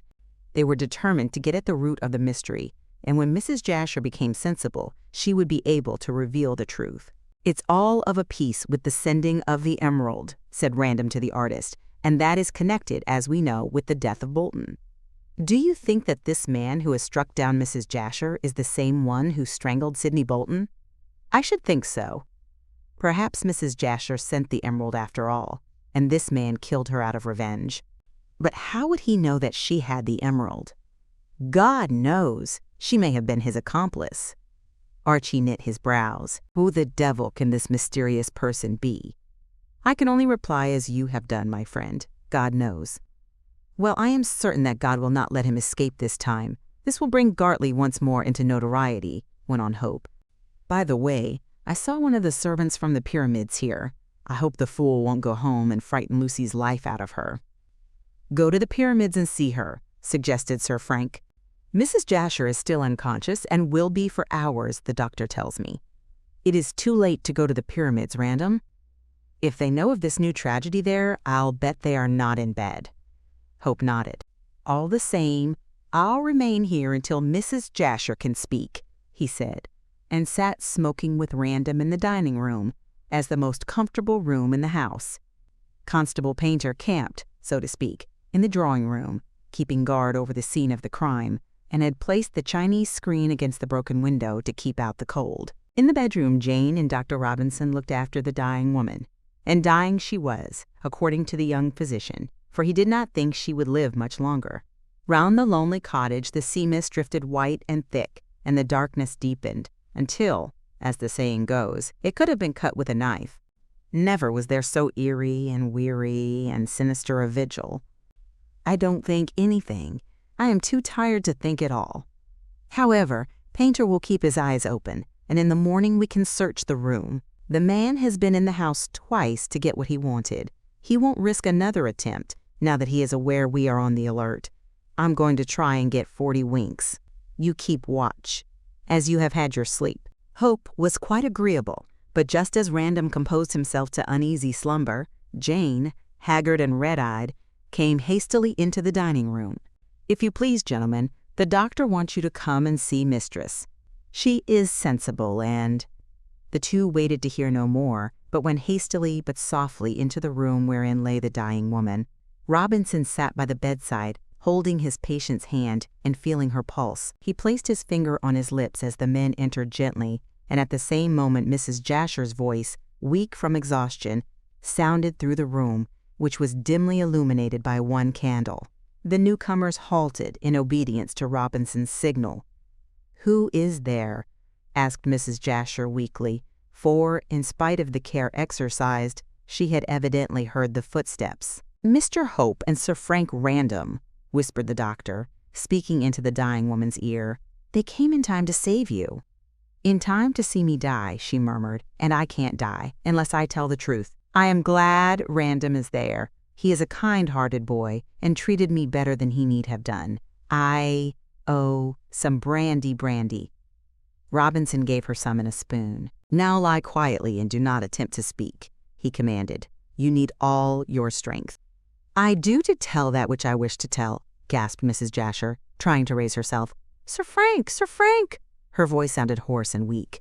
"Yes, Mrs. Jasher," said the young man, coming softly to the bedside. She thrust out a weak hand and clutched him. "You must be my father confessor, and hear all. You got the emerald?" "What?" Random recoiled in astonishment. "Did you?" "Yes, I sent it to you as a wedding present. I was sorry and I was afraid, and I... She paused again, gasping. The doctor intervened and gave her more brandy. "You must not talk," he insisted severely, "or I shall turn Sir Frank and Mr. Hope out of the room." "No, no, give me more brandy, more." And when the doctor placed a tumbler to her lips, she drank so greedily that he had to take the glass away, lest she should do herself harm. But the ardent spirit put new life into her, and with a superhuman effort, she suddenly reared herself in the bed. "Come here, Hope. Come here, Random," she said in a much stronger voice. "I have much to tell you. Yes, I took the emerald after dark and threw it into the sentry box when the man wasn't looking. I escaped your spy, Random, and I escaped the notice of the sentry. I walked like a cat, and like a cat I can see in the dark. I am glad you have got the emerald." "Who stabbed you? Speak, speak," cried Random anxiously. "Cockatoo. He is guilty of my death and Bolton's." And she fell back, dead. Chapter 25. The Mills of God. In the cold, gray hours of the morning, Hope and his friend left the cottage wherein such a tragedy had taken place. The dead woman was lying stiff and white on her bed under a winding sheet, which had already been strewn with many-hued chrysanthemums taken from the pink parlor by the weeping Jane. The wretched woman who had led so stormy and unhappy a life had at least one sincere mourner, for she had always been kind to the servant, who formed her entire domestic staff, and Jane would not hear a word said against the dead. Not that anyone did say anything, for Random and Hope kept the contents of the confession to themselves. There would be time enough for Mrs. Jasher's reputation to be smirched when those same contents were made public. When the poor woman died, Random left the doctor and the servant to look after the corpse and went into the parlor. Here he met Hope with the confession in his hand. Luckily, Painter was not in the room at the moment, else he would have prevented the artist from taking away the same. Hope, as directed by Mrs. Jasher, had found the confession, written on many sheets, lying on the desk. It broke off abruptly towards the end and was not signed. Apparently at this point, Mrs. Jasher had been interrupted, as she had said, by the tapping of Cockatoo at the window. Probably she had admitted him at once, and on her refusal to give him the emerald, and on her confessing what she had written, he had overturned the lights for the purpose of murdering her. Only too well had the Kanaka succeeded in his wickedness. Archie slipped the confession into his pocket before the policeman returned, and then left the cottage with Random and the doctor, since nothing else could now be done. It was between 7 and 8, and the chilly dawn was breaking, but the sea mist still lay heavily over the marshes, as though it were the winding sheet of the dead. Robinson went to his own house to get his trap and drive into Jessam, there to catch the train and ferry to Pierside. It was necessary that Inspector Date should be informed of this new tragedy without delay, and as Constable Painter was engaged in watching the cottage, there was no messenger available but Dr. Robinson. Random indeed offered to send a soldier, or to afford Robinson the use of the fort telephone, but the doctor preferred to see Date personally, so as to detail exactly what had happened. Perhaps the young medical man had an eye to becoming better known, for the improvement of his practice, but he certainly seemed anxious to take a prominent part in the proceedings connected with the murder of Mrs. Jasher. "That's just it," said Sir Frank caustically. "He has acted. In spite of his pretended grief for the loss of the emeralds, I should not be surprised to learn from that," he nodded towards the confession on the table, "that he was in possession of the missing gem. Cockatoo had no reason to steal the emeralds himself, setting aside the fact that he probably would not know their value, being but a semi-civilized savage. He acted under orders from his master, and although Cockatoo strangled Bolton, the professor is really the author and the gainer and the moving spirit. You would make Braddock an accessory before the fact. Yes, and Mrs. Jasher an accessory after the fact. Cockatoo is the link as the actual criminal who joins the two in a guilty partnership. No wonder Braddock intended to make that woman his wife, even though he did not love her, for she knew a jolly sight too much for his peace of mind. "This is horrible," murmured Hope desperately, "but it is mere theory. We cannot be sure until we read the confession." "We'll be sure soon then, for here comes the coffee." This last remark Random made when a timid knock came to the door, and a moment later the landlady entered with a tray bearing cups, saucers, and a jug of steaming coffee. She was a meek, reticent woman who entered and departed in dismal silence, and in a few moments the two young men were quite alone with the door closed. They drank a cup of coffee each, and then Hope proceeded to read the confession. The story told by Mrs. Jasher commenced with a short account of her early life. It appeared that her father was a ruined gentleman and a gambler, and that her mother had been an actress. She was dragged up in a bohemian sort of way until she attained a marriageable age, when her mother, who seemed to have been both wicked and hard-hearted, forced her to marry a comparatively wealthy man called Jasher. The elderly husband, for Jasher was not young, treated his wife very badly, and, infected with the spirit of gambling by her father, lost all his money. Mrs. Jasher then went with him to America and performed on the stage in order to keep the home together. She had one child, but it died, much to her grief, yet also much to her relief, as she was so miserable and poor. Mrs. Jasher gave a scanty account of sordid years of trouble and trial, of failure and sorrow. She and her husband roamed all over America, and then went to Australia and New Zealand, where they lived a wretched existence for many years. Finally, the husband died of strong drink at an advanced age, leaving Mrs. Jasher a somewhat elderly widow. The poor woman again took to the stage and tried to earn her bread, but was unsuccessful. Afterwards, she lectured. Then she kept a boarding establishment, and finally went out as a nurse. In every way, it would seem, she tried to keep her head above water, and roamed the world like a bird of passage, finding rest nowhere for the sole of her foot. Yet throughout her story, both the young men could see that she had always aspired to a quiet and decent, respectable existence, and that only force of circumstances had flung her into the whirlpool of life. "As I said," remarked Random at this stage, "the miserable creature was more sinned against than sinning." "Her moral sense seemed to have become blunted, however," said Archie doubtfully. "And small wonder, amidst such surroundings. But it seems to me that she was much better under the circumstances than many another woman would have been. Go on." "In Melbourne, Mrs. Jasher made a lucky speculation in mines, which brought her £1,000. With this she came to England and resolved to make a bid for respectability. Chance led her into the neighborhood of Gartley, and thinking that if she set up her tent in this locality she might manage to marry an officer from the fort, since amidst such dismal surroundings a young man might be the more easily fascinated by a woman of the world, she took the cottage amidst the marshes at a small rent. Here she hoped to eke out what money she had left, a few hundreds, until the coveted marriage should take place. Afterwards, she met Professor Braddock and determined to marry him, as a man more easy to manage. She was successful in enlisting Lucy on her side, and until the green mummy brought its bad luck to the pyramids, everything went capitally. It was in connection with the name of Bolton that the first mention was made of the green mummy. Sidney was a clever young man, although very lowly born, and having been taken up by Professor Braddock as an assistant, could hope someday to make a position. Braddock was educating him, although he paid him very little in the way of wages. Sidney fell in love with Mrs. Jasher, and in some way, she did not mention how, gained her confidence. Perhaps the lonely woman was glad to have a sympathetic friend. At all events, she told her past history to Sidney, and mentioned that she desired to marry Braddock. But Sidney insisted that she should marry him, and promised to make enough money to satisfy her that he was a good match, setting aside his humble birth, for which Mrs. Jasher cared nothing. It was then that Sidney related what he had discovered. Braddock, when in Peru many years before, had tried to get mummies for some scientific reason. When Hervey, then known as Vasa, promised to procure him the mummy of the last Inca, Braddock was extremely pleased. Hervey stole the mummy, and also the copy of the manuscript, which was written in Latin.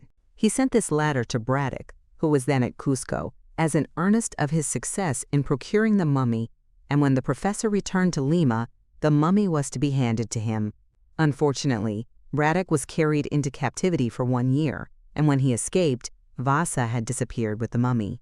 As the professor had deciphered the Latin manuscript, he knew of the emeralds, and for years had been hunting for the mummy sure to be recognized from its peculiar green color in order to get the jewels, and thus secure money for his Egyptian expedition.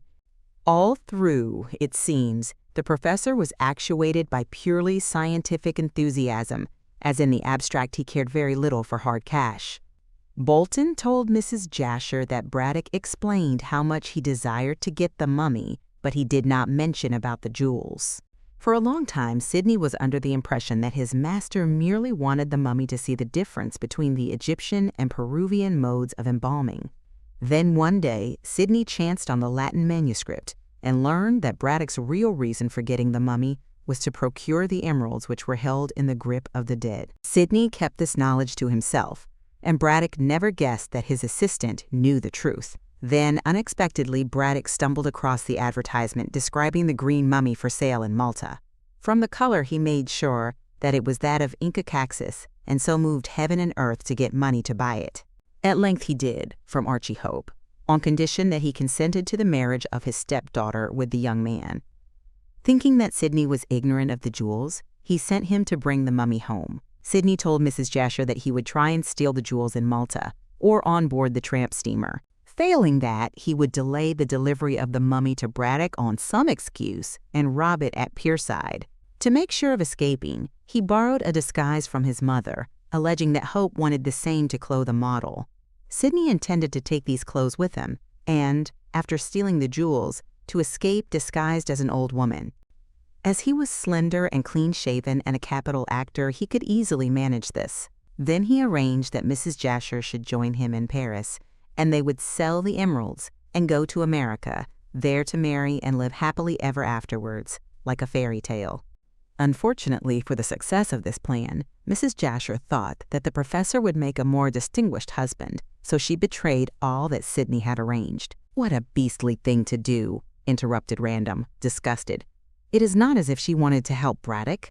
I think less of Mrs. Jasher than ever I did. She might have remembered that there is honor amongst thieves."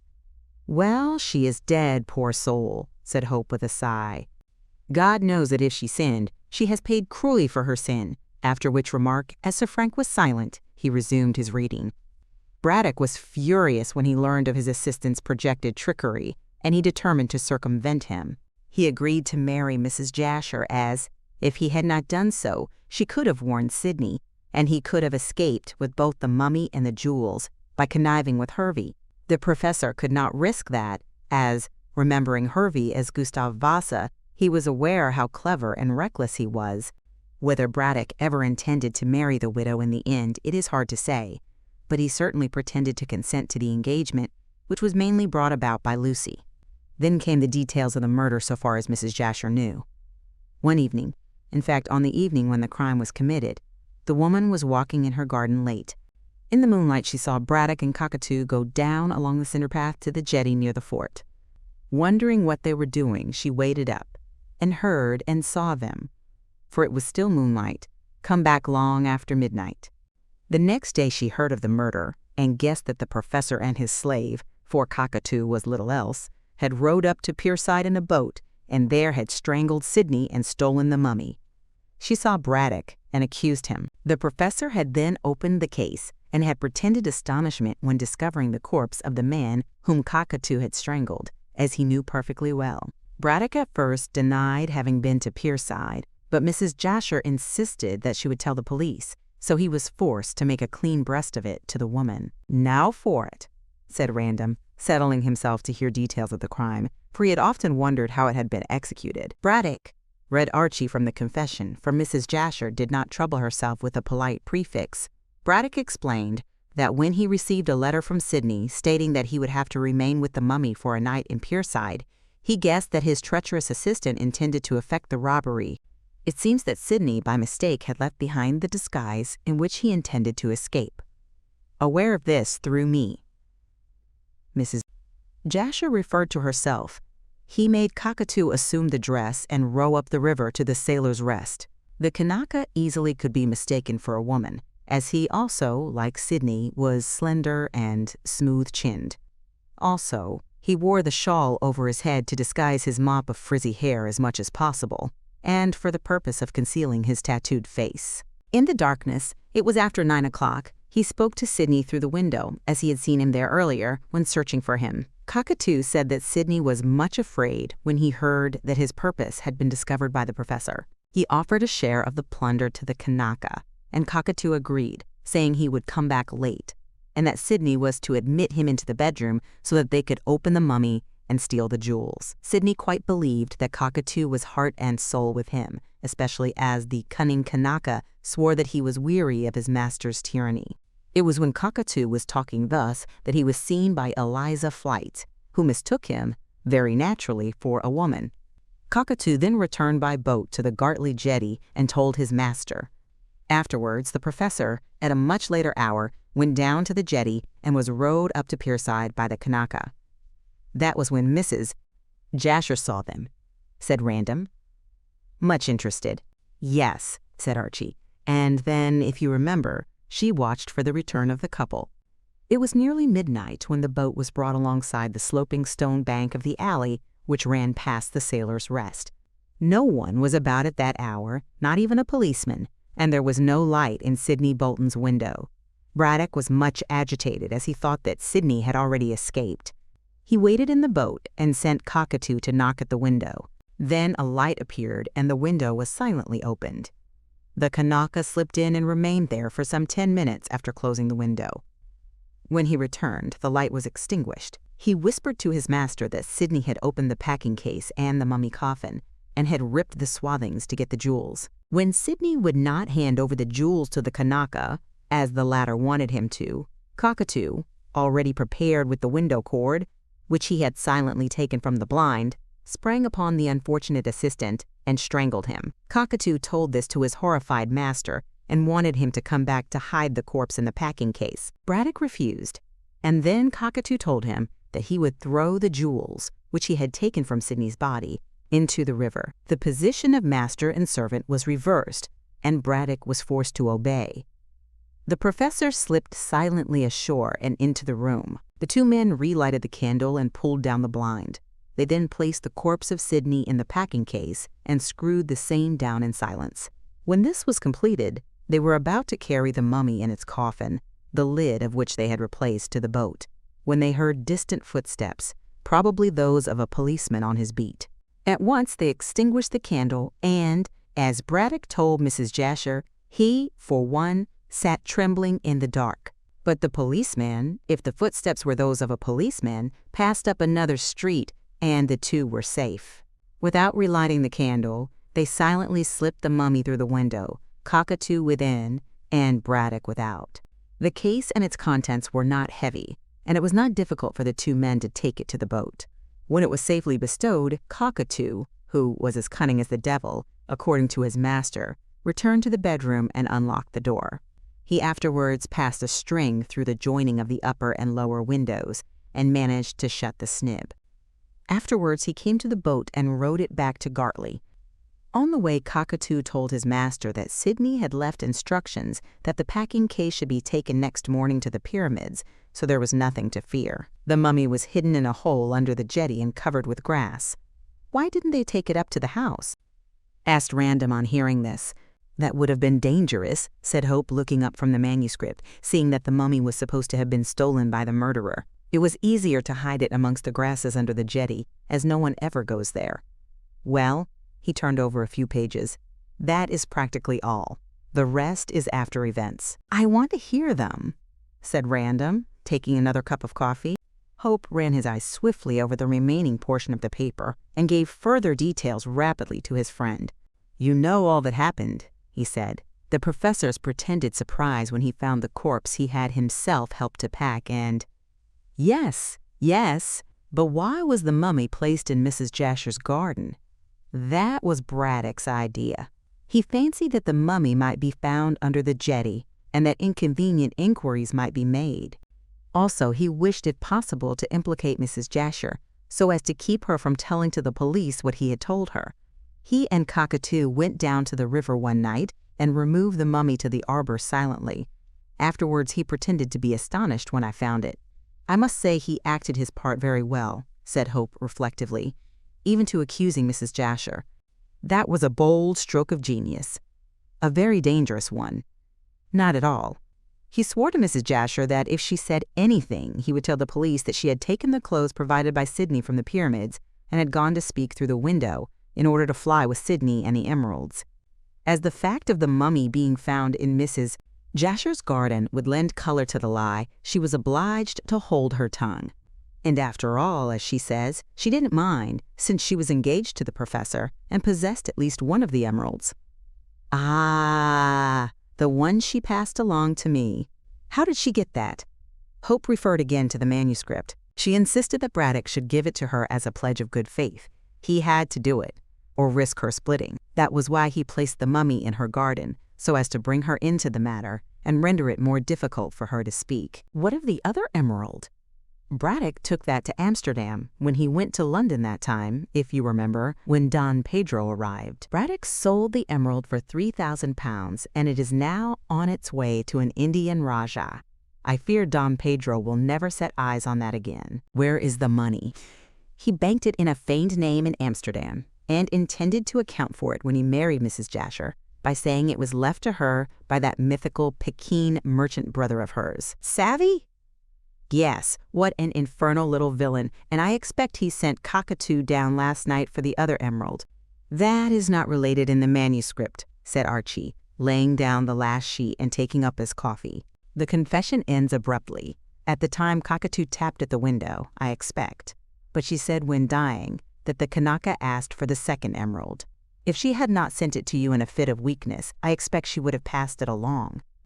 I can't make out, added Archie musingly, why Mrs. Jasher confessed when everything was so safe. Well, said Random, nursing his chin and staring into the fire, she made a mistake in trying to blackmail me, though why she did so I can't tell, seeing she had the whip hand of Braddock. Perhaps she wanted the $5,000 to spend herself, knowing that the professor's plunder would be wasted on his confounded expedition. At any rate, she gave herself away by the blackmail, and I expect she grew frightened. If the house had been searched, and it might have been searched by the police, had I arrested her for blackmail, the emerald would have been found, and she would have been incriminated. She therefore got rid of it cleverly, by passing it along to me as a wedding gift. Then she again grew afraid and wrote out this confession to exonerate herself.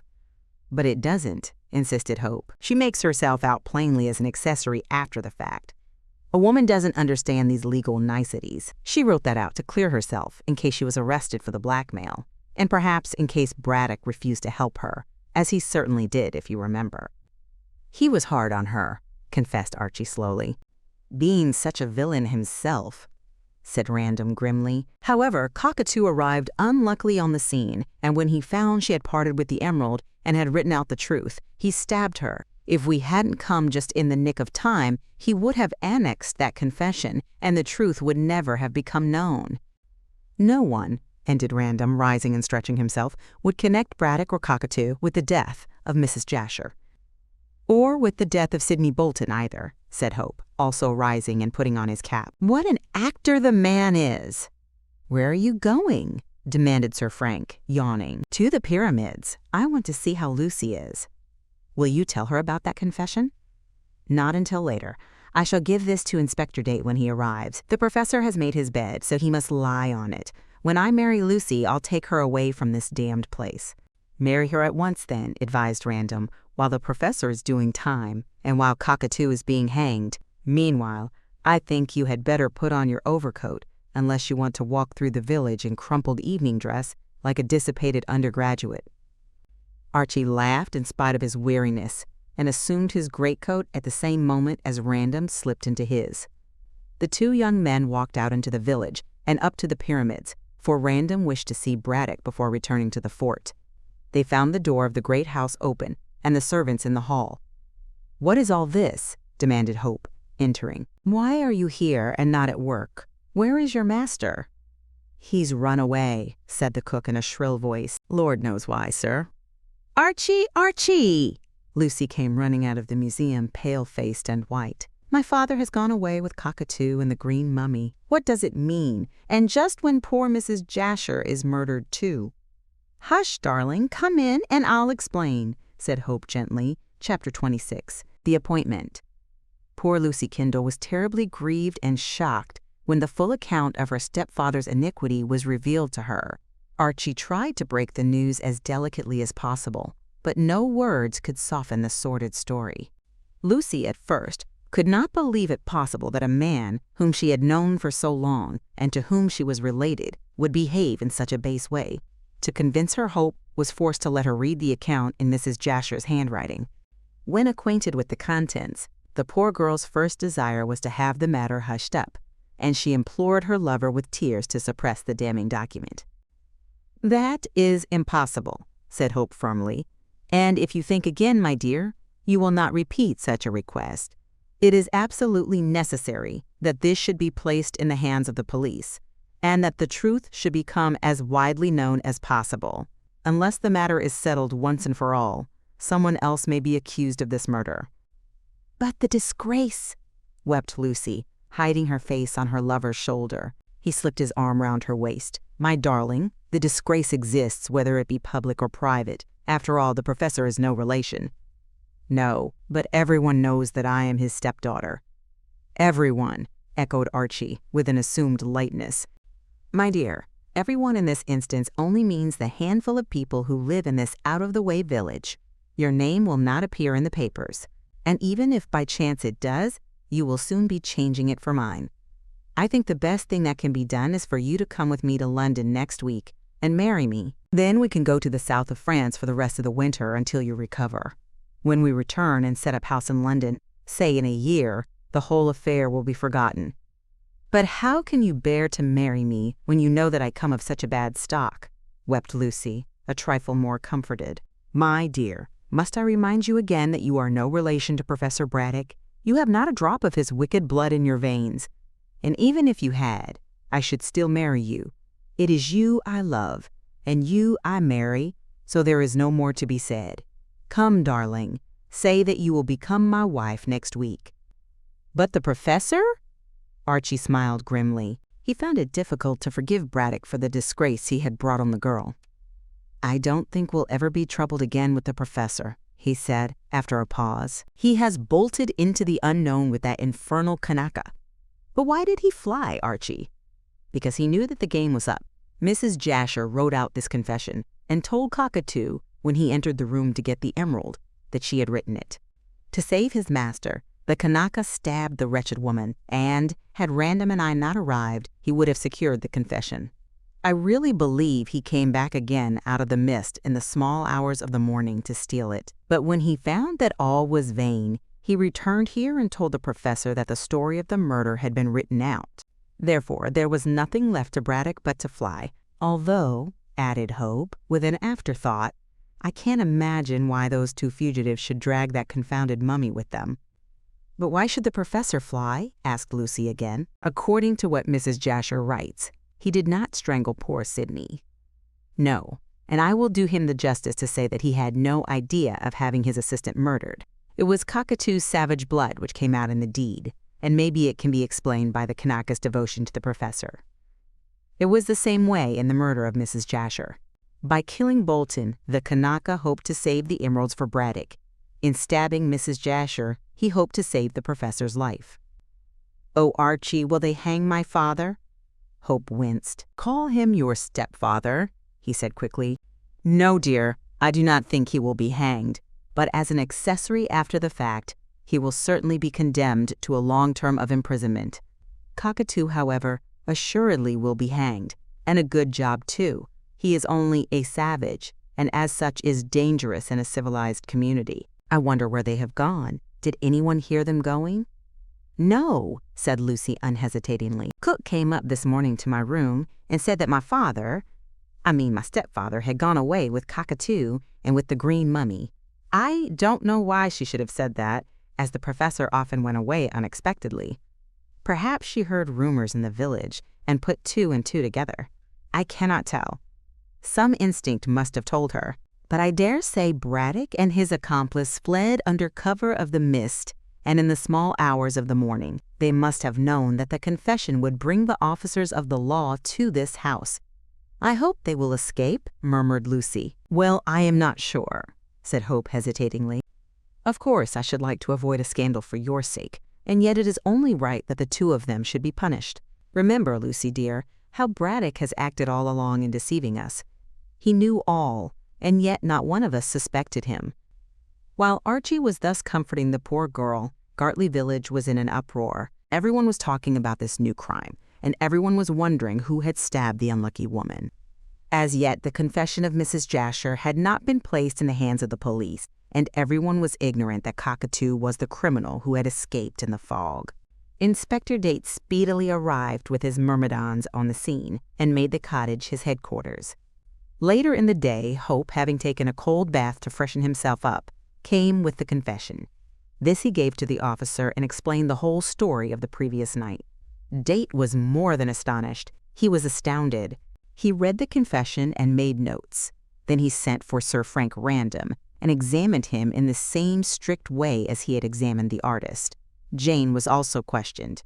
Widow Anne was put in the witness box so as to report about the clothes, and in every way Date gathered material for another inquest. At the former one, he had only been able to place scanty evidence before the jury, and the verdict had been unsatisfactory to the public. But on this occasion, seeing that the witnesses he could bring forward would solve the mystery of the first death as well as the second, Inspector Date exulted greatly. He saw himself promoted and his salary raised, and his name praised in the papers as a zealous and clever officer.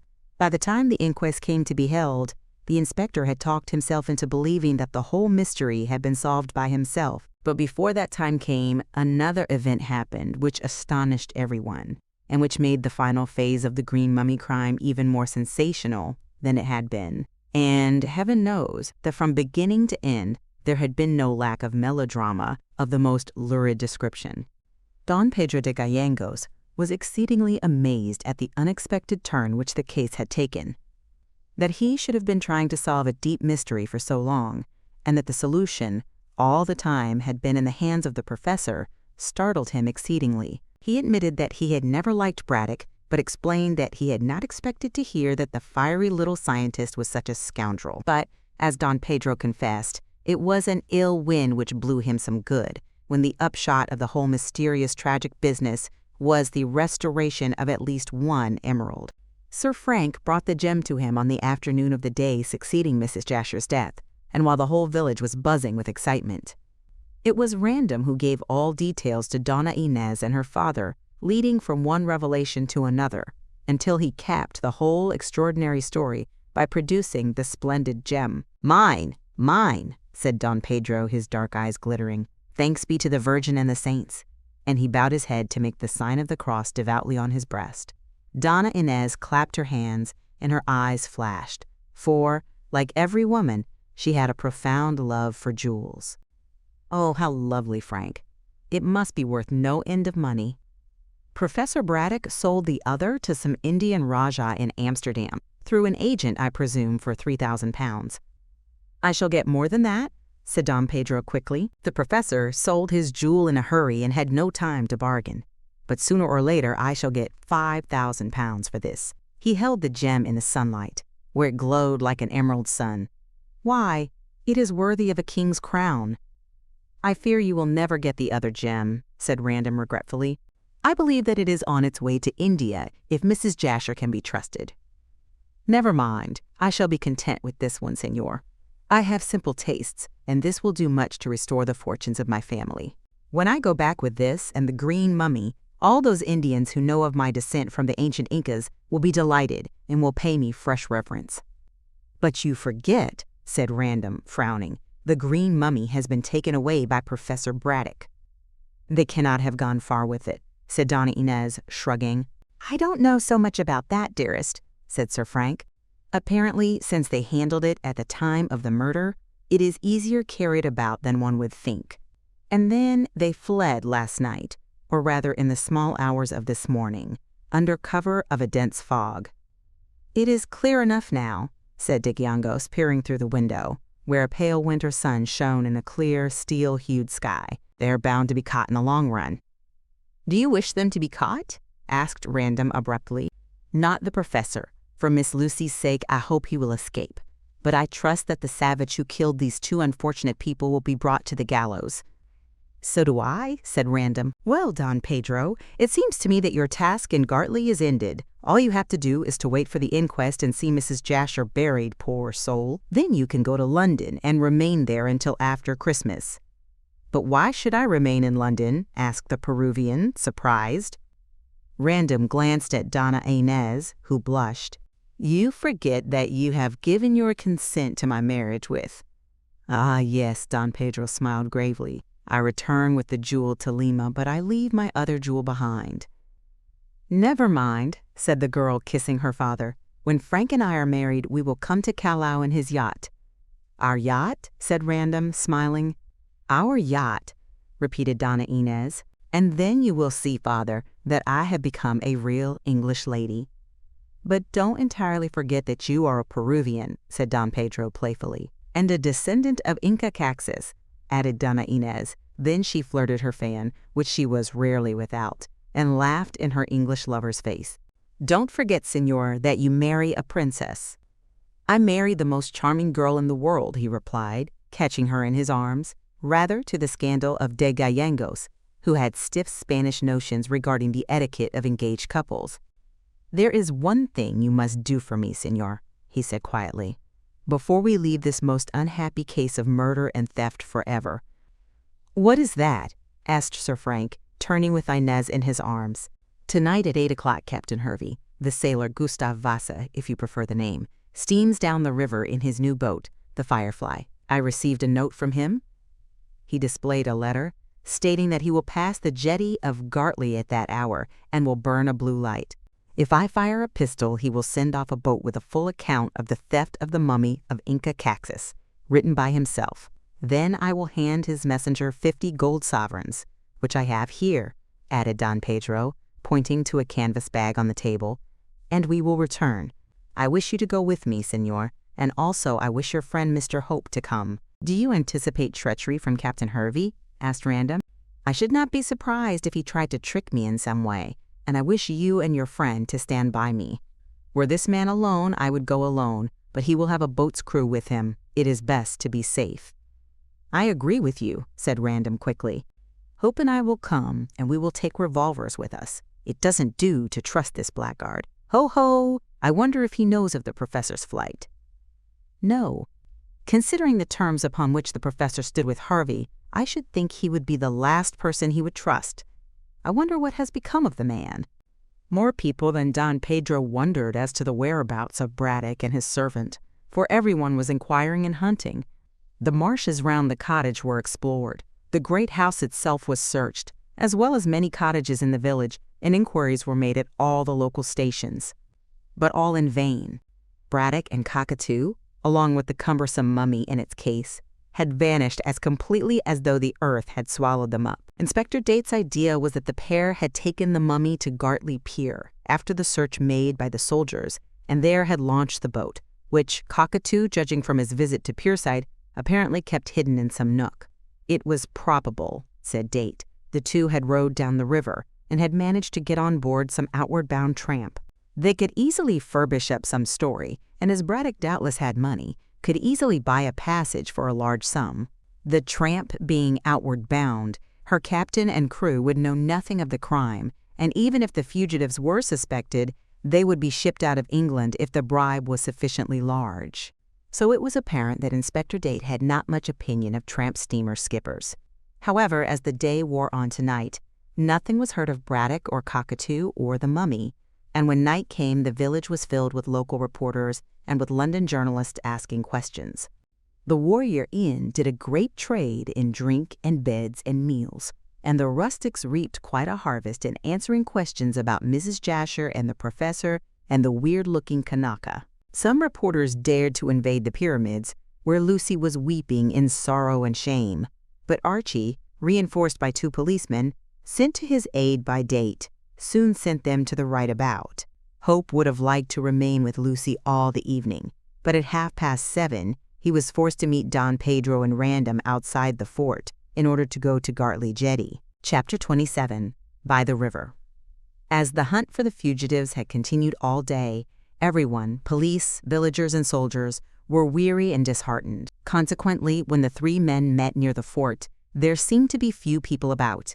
This was just as well, as they would have been followed to the jetty, and obviously it was best to keep the strange meeting with Captain Hervey as secret as possible. However, Don Pedro had taken Inspector Date into his confidence, as it was impossible to get past the cottage of the late Mrs. Jasher, in which the officer had taken up his quarters, without being discovered.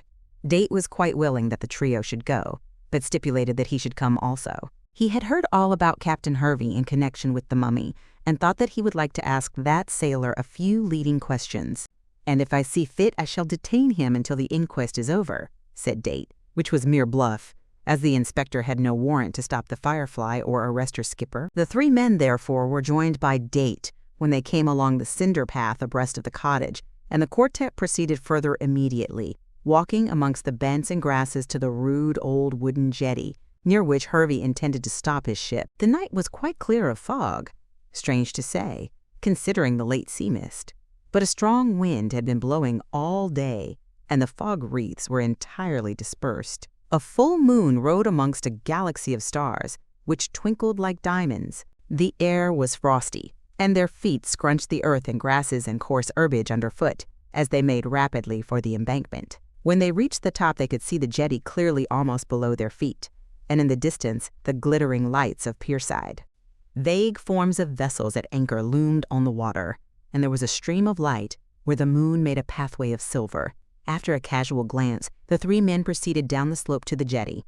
3 of them at least had revolvers, since Hervey was an ill man to tackle, but probably Date, who was too dense to consider consequences, was unarmed. Neither did Don Pedro think it necessary to tell the officer that he and his 2 companions were prepared to shoot if necessary. Inspector Date, being a prosy Englishman, would not have understood such lawless doings in his own sober, law-abiding country. When they reached the jetty, Don Pedro glanced at his watch, illuminating the dial by puffing his cigar to a ruddy glow. It was just after 8 o'clock, and even as he looked, an exclamation from Date made him raise his head. The inspector was pointing outstream to a large vessel which had steamed inshore as far as was safe. Probably Hervey was watching for them through a night glass, for blue light suddenly flared on the bridge. Don Pedro, according to his promise, fired a pistol, and it was then that Date learned that his companions were armed. "What the devil did you do that for?" he inquired angrily. "It will bring my constables down on us." "I do not mind, since you can control them," said de Gallegos coolly. "I had to give the signal." "And we all have revolvers," said Random quickly. "Hervey is not a very safe man to tackle, Inspector." "Do you expect a fight?" said Date, while they all watched a boat being lowered. "If so, you might have told me, and I should have brought a revolver also. Not that I think it is needed. The sight of my uniform will be enough to show this man that I have the law behind me." "I don't think that will matter to Hervey," said Archie dryly. "So much as I have seen of him suggests to me that he is a singularly lawless man." Date laughed good-humoredly. "It seems to me, gentlemen, that you have brought me on a filibustering expedition," he said, and seemed to enjoy the novel situation. Date had been wrapped up in the cotton wool of civilization for a long time, but his primitive instincts rose to the surface, now that he had to face a probable rough-and-tumble fight. "But I don't expect there will be any scrap," he said regretfully. "My uniform will settle the matter." It certainly seemed to annoy Captain Hervey considerably, for, as the boat approached the shore and the moonlight revealed a distinctly official overcoat, he gave an order. The man stopped rowing, and the boat rocked gently, some distance from the jetty. "You've got a high old crowd with you, Don Pedro," sang out Hervey in great displeasure. "Is that angel in the military togs, with the brass buttons, the almighty aristocrat?" "No, I am here," cried out Random, laughing at the description which he recognized. "My friend Hope is with me, and Inspector Date. I suppose you have heard what has happened?" "Yes, I've taken it all in," said Hervey sourly. "I guess the news is all over Pierside. Well, it's none of my picnic, I reckon, so chuck that gold over here, Don Pedro, and I'll send along the writing." "No," said Don Pedro, prompted by Date. "You must come ashore." "I guess not," said Hervey vigorously. "You want to run me in?" "For that theft of 30 years ago," laughed de Gallegos. "Nonsense! Come along. You are quite safe." "Shan't take your damned word for it," growled Hervey. "But if those 2 gents can swear that there's no trickery, I'll come. I can depend on the word of an English aristocrat anyhow. Come along." "You are quite safe," said Sir Frank, and Hope echoed his words. Thus being made certain, Hervey gave an order, and the boat was rowed right up to the beach, immediately below the jetty. The 4 men were about to descend, but Hervey seemed anxious to avoid giving them trouble. "Hold on, gents," said he, leaping ashore. "I'll come up, 'longside." Date, ever suspicious, thought it queer that the skipper should behave so politely, as he had gathered that Hervey was not usually a considerate man. Also, he saw that when the captain was climbing the bank, the boat, in charge of a mate, as the inspector judged from his brass-bound uniform-backed water to the end of the jetty, where it swung against one of the shell-encrusted piles. Hervey finally reached the jetty level, but refused to come on to the same. He beckoned to Don Pedro and his companions to walk forward to the ground upon which he was standing. Also, he seemed exceedingly anxious to take time over the transaction, as even after he had handed the scroll of writing to the Peruvian and had received the gold in exchange, he engaged in quarrelsome conversation. Pretending that he doubted if De Gallegos had brought the exact sum, he opened the canvas bag and insisted on counting the money. Don Pedro naturally lost his temper at this insult and swore in Spanish, upon which Hervey responded with such volubility that anyone could see he was a past master in Castilian swearing. The row was considerable, especially as Random and Hope were laughing at the quarrel. They thought that Hervey was the worse for drink, but Date Clever, for once in his life, did not think so. It appeared to him that the boat had gone to the end of the jetty for some reason connected with the same reason which induced the skipper to spin out the time of the meeting by indulging in an unnecessary quarrel.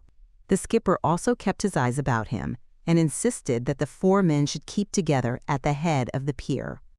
"I dare say you're trying to play low down on me," he said with a scowl, after satisfying himself that the money was correct, "but I've got my shooter." "So have I," cried Don Pedro indignantly, and slipped his hand round to his hip pocket. "And if you talk any further so insulting, I shall—" "Oh, you bet 2 can play at that game," cried Hervey, and ripped out his own weapon before the Spaniard could produce his derringer. "Hands up or I shoot." But he had reckoned without his host. While covering De Gallegos, he overlooked the fact that Random and Hope were close at hand. The next moment, and while Don Pedro flung up his hands, the ruffian was covered by 2 revolvers in the hands of 2 very capable men. "Great Scott!" cried Hervey, lowering his weapon. "Only my fun, gents. Here, you get back." This was to Inspector Date, who had been keeping his ears and eyes open, and who was now racing for the end of the jetty. Peering over, he uttered a loud cry. "I thought so! I thought so! Here's the nigger in the mummy!" Hervey uttered a curse, and, plunging past the trio, careless of the leveled weapons, ran down to the end of the jetty, and, throwing his arms round Date, leaped with him into the sea. They fell just beside the boat, as Random saw when he reached the spot. A confused volley of curses arose as the boat pushed out from the encrusted pile, the mate thrusting with a boat hook. Hervey and Date were in the water, but as the boat shot into the moonlight, Random, and now Hope and De Gallegos, who had come up, saw a long green form in amongst the sailors. Also, very plainly, Cockatoo with his great mop of yellow hair. "Shoot! Shoot!" yelled Date, who was struggling with the skipper in the shallow water near shore. "Don't let them escape." Hope ran up the jetty and fired 3 shots in the air, certain that the firing would attract the attention of the 4 or 5 constables on guard at the cottage, which was no very great distance away. Random sent a bullet into the midst of the boatload, and immediately the mate fired also. The bullet whistled past his head, and, crazy with rage, he felt inclined to jump in amongst the ruffians and have a hand-to-hand fight. But De Gallegos stopped him in a voice shrill with anger. Already the shouts and noise of the approaching policemen could be heard. Cockatoo gripped the green mummy case desperately, while the sailors tried to row towards the ship. Then De Gallegos gave a shout and leaped as the boat swung past the jetty. He landed right on Cockatoo, and although a cloud drifted across the moon, Random heard the shots coming rapidly from his revolver. Meanwhile, Hervey got away from Date, as the constables came pounding down the jetty and onto the beach. "Chuck the mummy and nigger overboard and make for the ship," he yelled, swimming with long strokes towards the boat. This order was quite to the sailors' minds, as they had not reckoned on such a fight. Half a dozen willing hands clutched both Cockatoo and the case, and in spite of the Kanaka's cries, both were hurled overboard. As the case swung overside, Dagayangos, balancing himself at the end of the boat, fired at Cockatoo. The shot missed the Kanaka and pierced the mummy case. Then, from it came a piercing yell of agony and rage. "Great God!" shouted Hope, who was watching the battle. "I believe Braddock is in that damned thing." The next moment, Dagayangos was swung overboard also, and the sailors were lifting Hervey into the boat.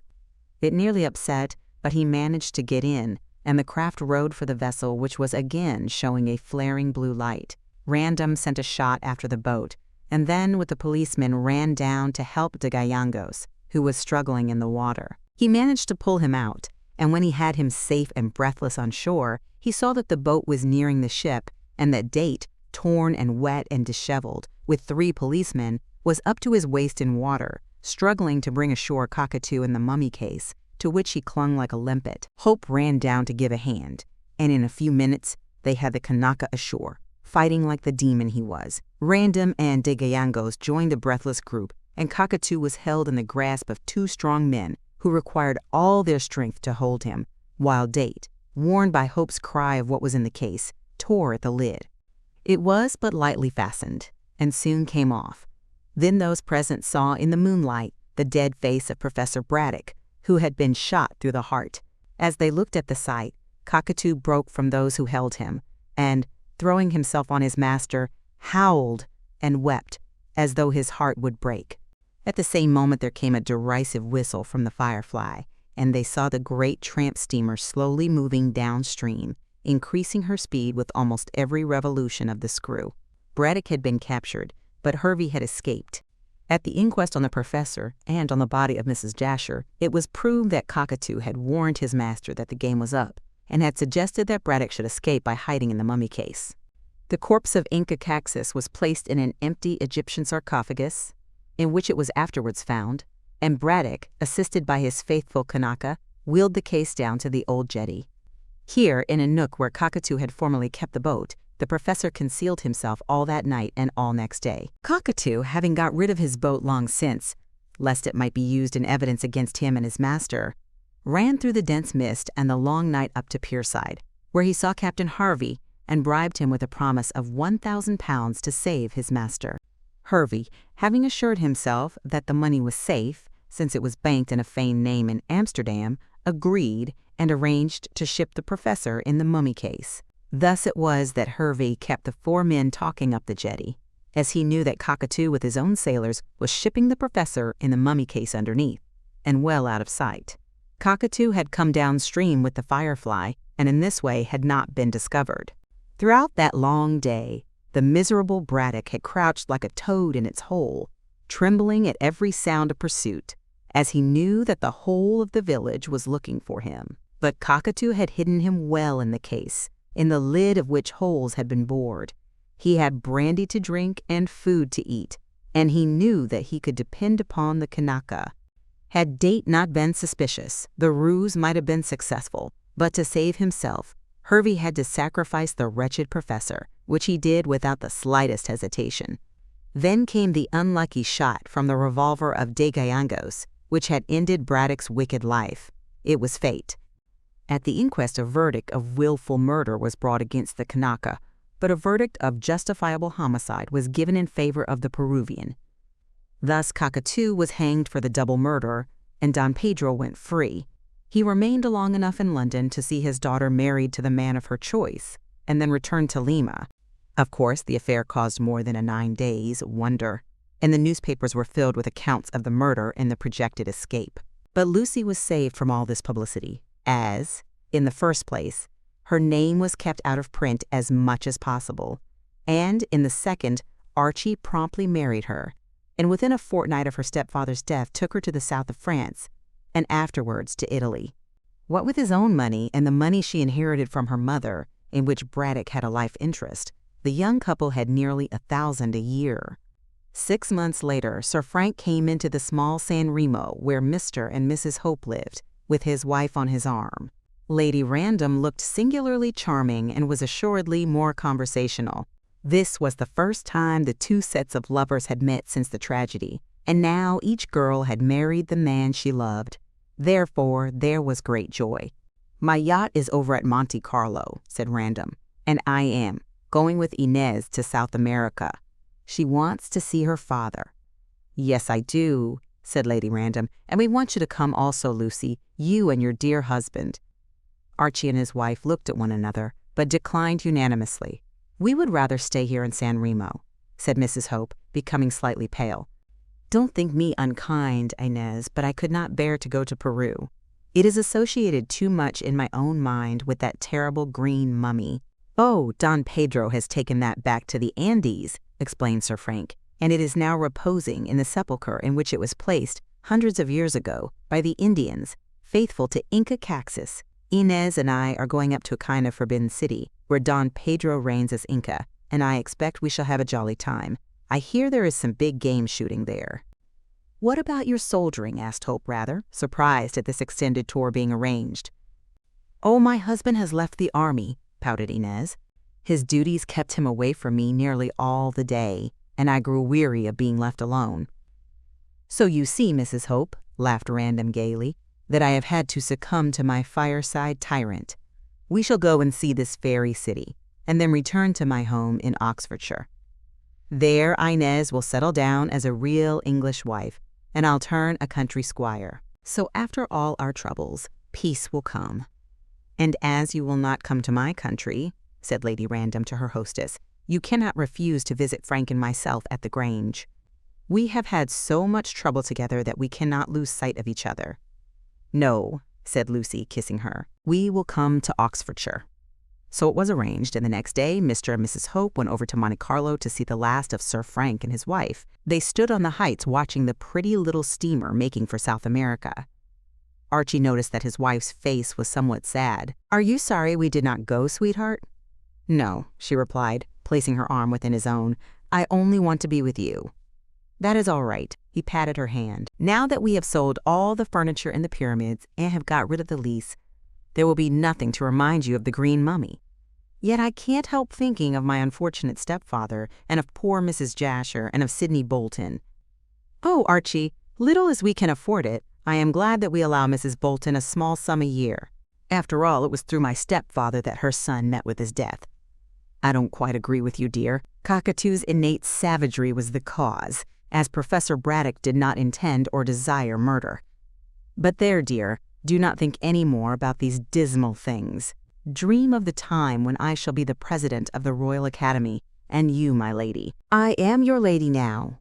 But," added Lucy, perhaps from an association of ideas of color and the Academy, "I shall hate green for the rest of my life." "That's unlucky, considering it is nature's color. My dear, in a year or two this tragedy, or rather the 3 tragedies, will seem like a dream. I won't listen to another word now.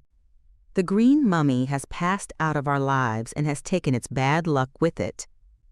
"Amen, so be it," said Lucy Hope, and the happy couple went home, leaving all their sorrows behind them, while the smoke of the steamer faded on the horizon.